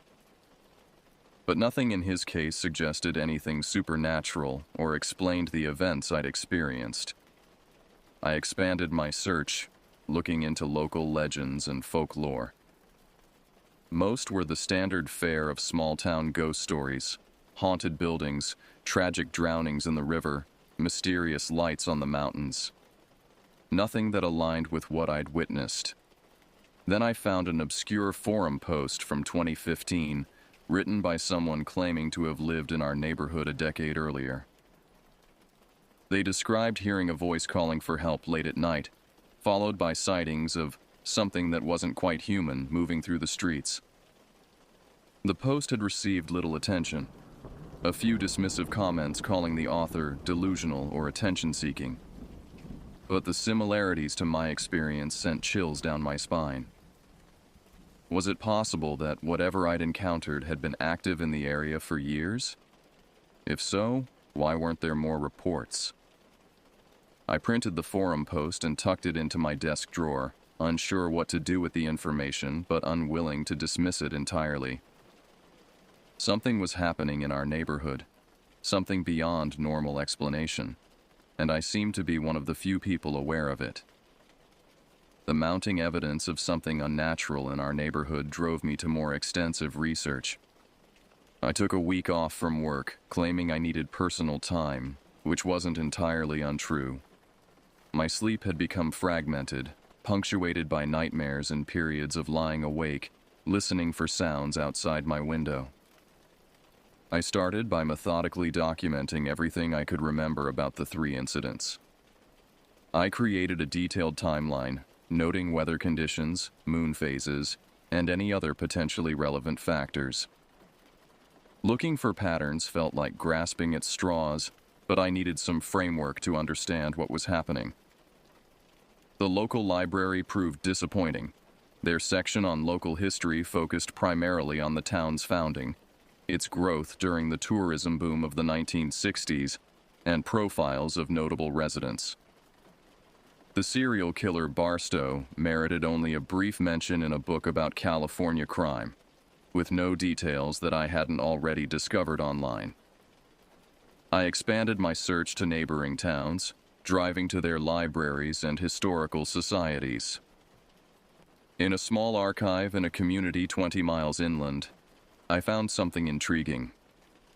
A collection of newspaper clippings from the 1950s about a series of disappearances in our region. The disappearances had occurred over a 3-year period, between 1952 and 1955. 7 people had vanished without explanation: 3 hikers in the nearby mountains, a night watchman at a warehouse near the river, 2 teenagers last seen walking home from a movie theater, and a middle-aged woman who had gone to check her mail after dark and never returned to her house. What caught my attention wasn't just the disappearances themselves, but the reports from witnesses before each vanishing. Several accounts mentioned hearing cries for help at night, followed by strange sightings, figures moving in unnatural ways, animals behaving oddly, and in one case, a person who wasn't a person seen near the river.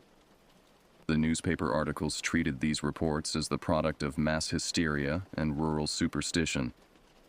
The disappearances were attributed to mountain accidents, runaways, and possibly a human predator who was never identified. By 1956, the incidents had stopped, and the case faded from public attention. I photocopied every article I could find, adding them to my growing file of research. The similarities to my experiences were undeniable, but they raised more questions than answers.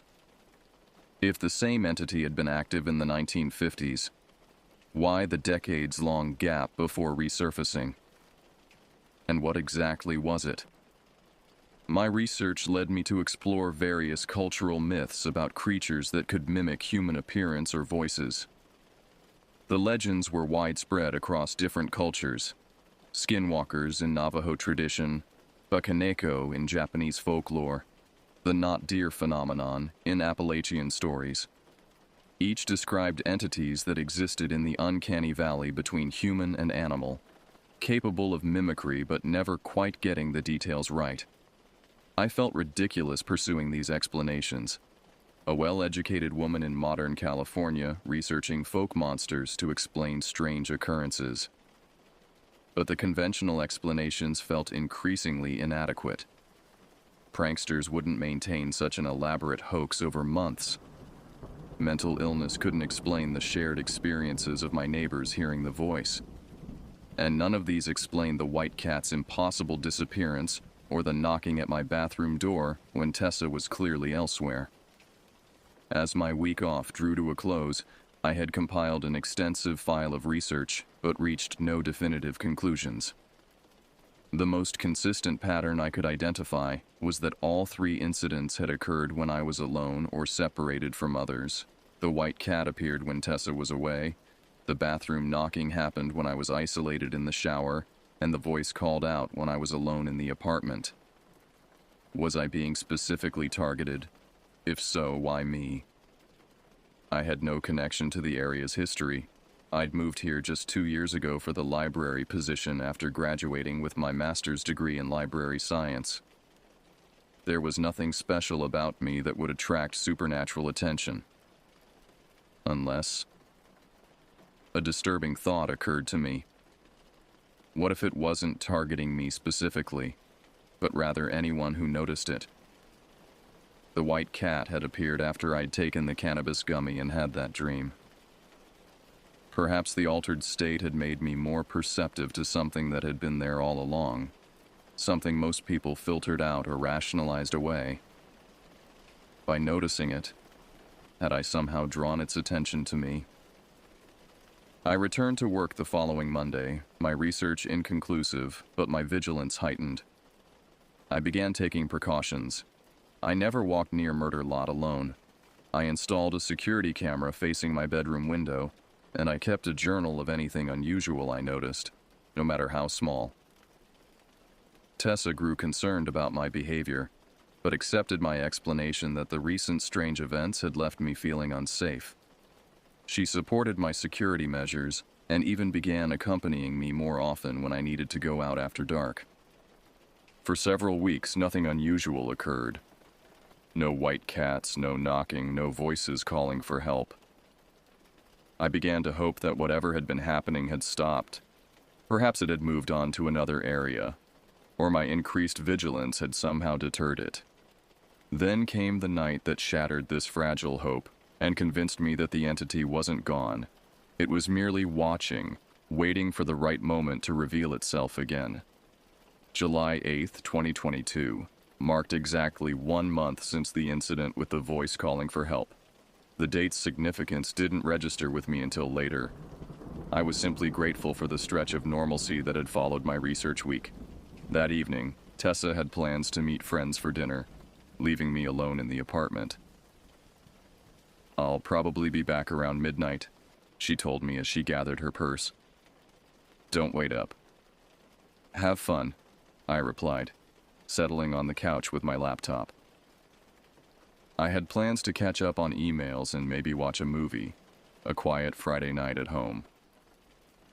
After Tessa left, I heated up leftover pasta for dinner and opened a bottle of wine. The apartment felt peaceful rather than threatening for the first time in weeks. Perhaps I thought the whole ordeal had been a bizarre series of coincidences after all, amplified by stress and an overactive imagination.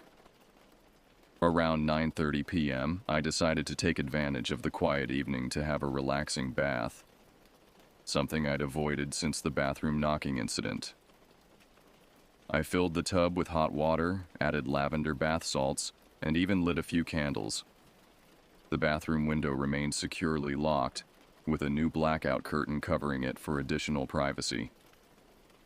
I had just lowered myself into the soothing water when my phone, sitting on the closed toilet lid, began to ring.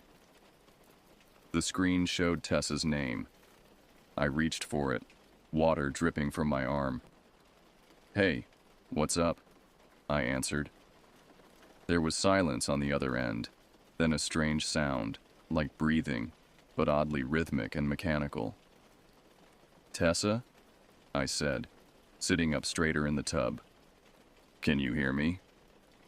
More of that strange breathing, then a voice that sent ice through my veins despite the hot water surrounding me. "I'm at the window." The voice was Tessa's, but wrong, the same distorted quality I'd heard through the bathroom door that night.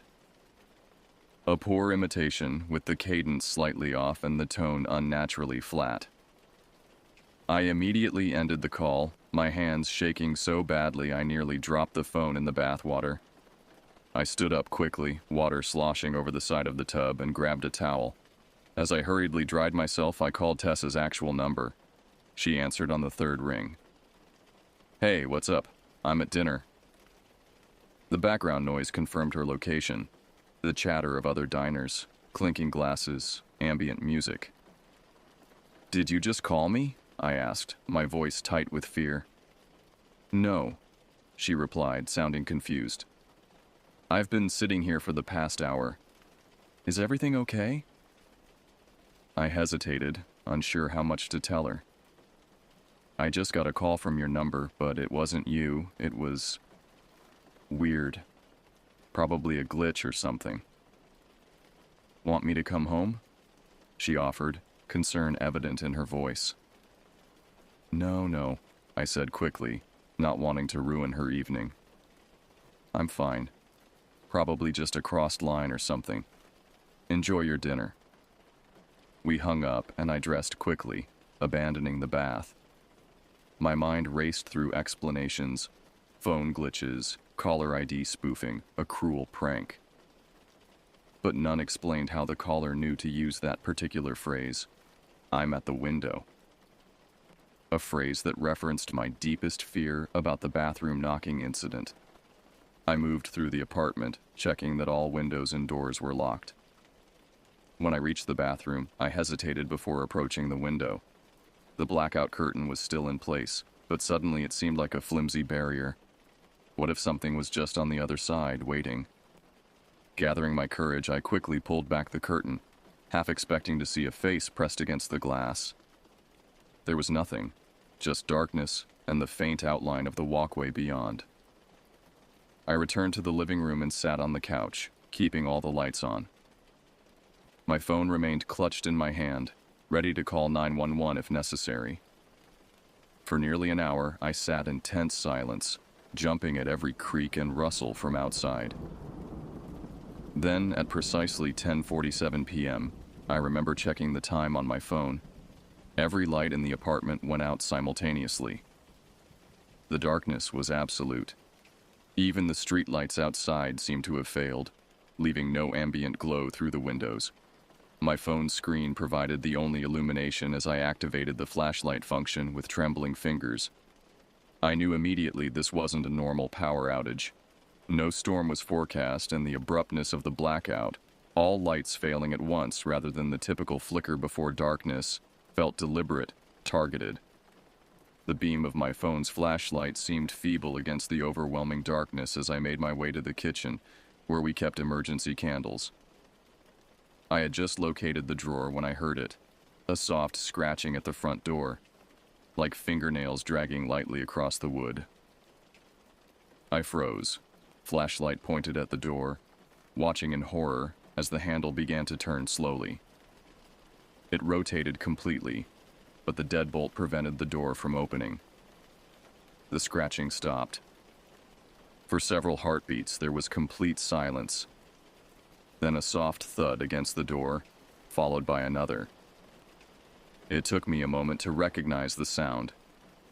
Knuckles rapping gently, in the same pattern I'd heard in the bathroom weeks earlier.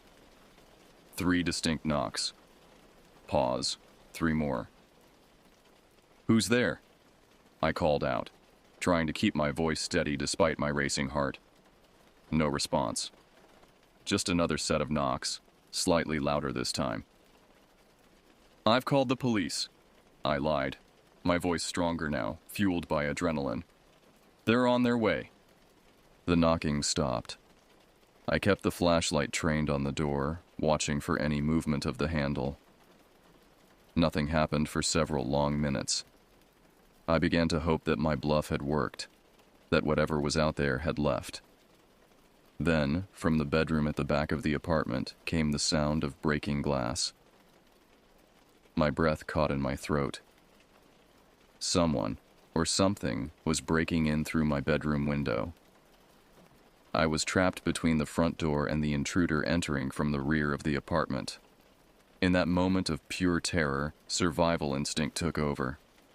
I ran to the kitchen, grabbed the largest knife from the block, and positioned myself with my back against the wall, where I could see both the hallway leading to the bedroom and the front door. The sound of glass crunching underfoot came from the bedroom, followed by light footsteps moving down the hallway toward me. I raised the knife, preparing to defend myself. The beam of my flashlight, still clutched in my left hand, illuminated the hallway just as a figure stepped into view. What I saw defies easy description. It had a human outline, but the proportions were subtly wrong. Arms slightly too long, neck at an unnatural angle. It wore what appeared to be ordinary clothes, jeans and a dark jacket, but the fabric hung on its frame as if draped over a misshapen mannequin rather than a person. Most disturbing was its face, or rather, the absence of distinct features where a face should be. In the harsh beam of my flashlight, its skin appeared waxy and smooth, with indentations rather than fully formed eyes, nostrils, and mouth. Like a sculpture left unfinished, with the basic shape established but details not yet carved. It stood motionless at the end of the hallway, that featureless face turned toward me. Though it had no visible eyes, I felt it studying me with intense focus. "Get out," I managed to say, my voice barely above a whisper. "Get out now." The thing tilted its head slightly, an eerily human gesture from something so clearly not human.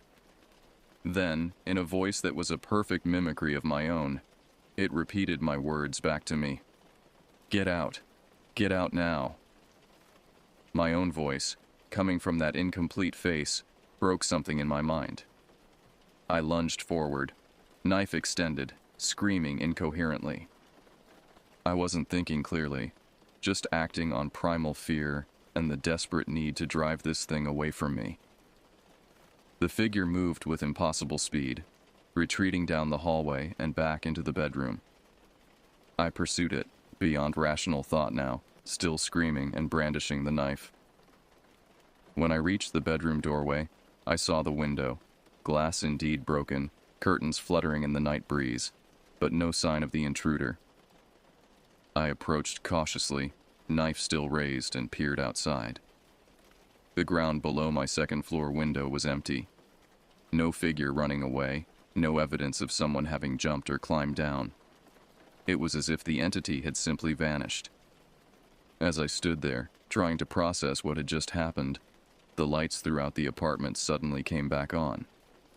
The abrupt brightness after such intense darkness momentarily blinded me, causing me to stumble backward onto the bed. When my vision cleared, I noticed something on the floor beneath the window. A small white object that hadn't been there before. Moving closer, I realized it was a cat's tooth. I recoiled, dropping the knife in shock. The connection to the white cat I'd seen months earlier was unmistakable. This wasn't random. It was a message. A token left deliberately for me to find. I backed out of the bedroom, unable to take my eyes off the tooth. Once in the hallway, I ran to the front door, needing to escape the confines of the apartment. I fumbled with the deadbolt, finally managing to unlock it and fling the door open. The night air hit me like a physical force, cool and real and normal. The streetlights were functioning, illuminating the empty walkway outside my door. No sign of any intruder, human or otherwise.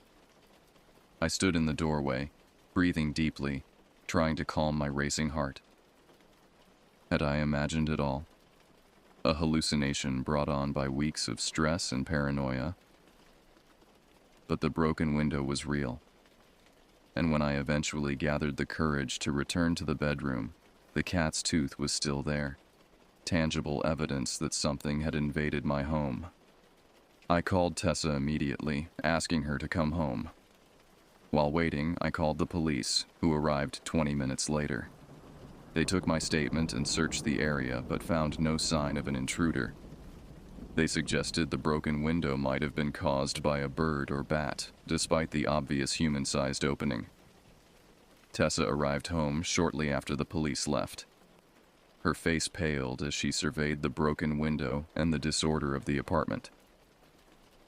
"What happened?" she asked, clutching Ash to her chest. The cat seemed agitated, hissing at the bedroom window. I told her everything. Not just tonight's events, but all of it. The white cat, the bathroom knocking, the voice calling for help, my research into the disappearances in the 1950s. I showed her the cat's tooth, still lying where I'd found it beneath the window. To my surprise, Tessa didn't dismiss my story as paranoia or imagination. Instead, she sat down heavily on the couch. "I've seen it too," she said quietly. "I just didn't want to scare you." She explained that shortly after we'd moved in 2 years ago, she'd had her own encounters, strange noises outside her window, glimpses of something moving wrongly in the shadows behind our building. She'd convinced herself it was nothing, especially when the incident stopped after a few weeks. "I think it watches people," she said. "Studies them, then tries to, I don't know, become them somehow. Mimic them." Her admission both validated and terrified me. Whatever this entity was, it had been aware of us, studying us, for much longer than I'd realized. That night we stayed in a hotel. The next day we began looking for a new apartment. Within 2 weeks we had found a place across town and started the process of moving out. During that time, nothing unusual occurred. No strange sightings, no disembodied voices, no white cats. It was as if the entity had achieved whatever purpose our encounter had served and had moved on. The day before our final move, I returned to the old apartment alone to collect the last few items. Tessa had taken Ash to the new place already. The apartment was mostly empty, echoing with that peculiar hollowness of a space no longer lived in. As I gathered the final boxes from my bedroom, I noticed something on the windowsill, something that hadn't been there when I'd arrived. A small white feather placed precisely in the center of the sill, directly beneath the repaired window. I left it there, closing the door on the apartment and its mysteries for the final time. It's been nearly 9 months since we moved from that apartment near Murder Lot. Our new place is in a busy neighborhood with plenty of street traffic and lighting, as different from our old location as possible. For the first few months, I jumped at every unusual sound, scrutinized every stranger who moved oddly, checked and rechecked the locks each night. Gradually, that hypervigilance has faded.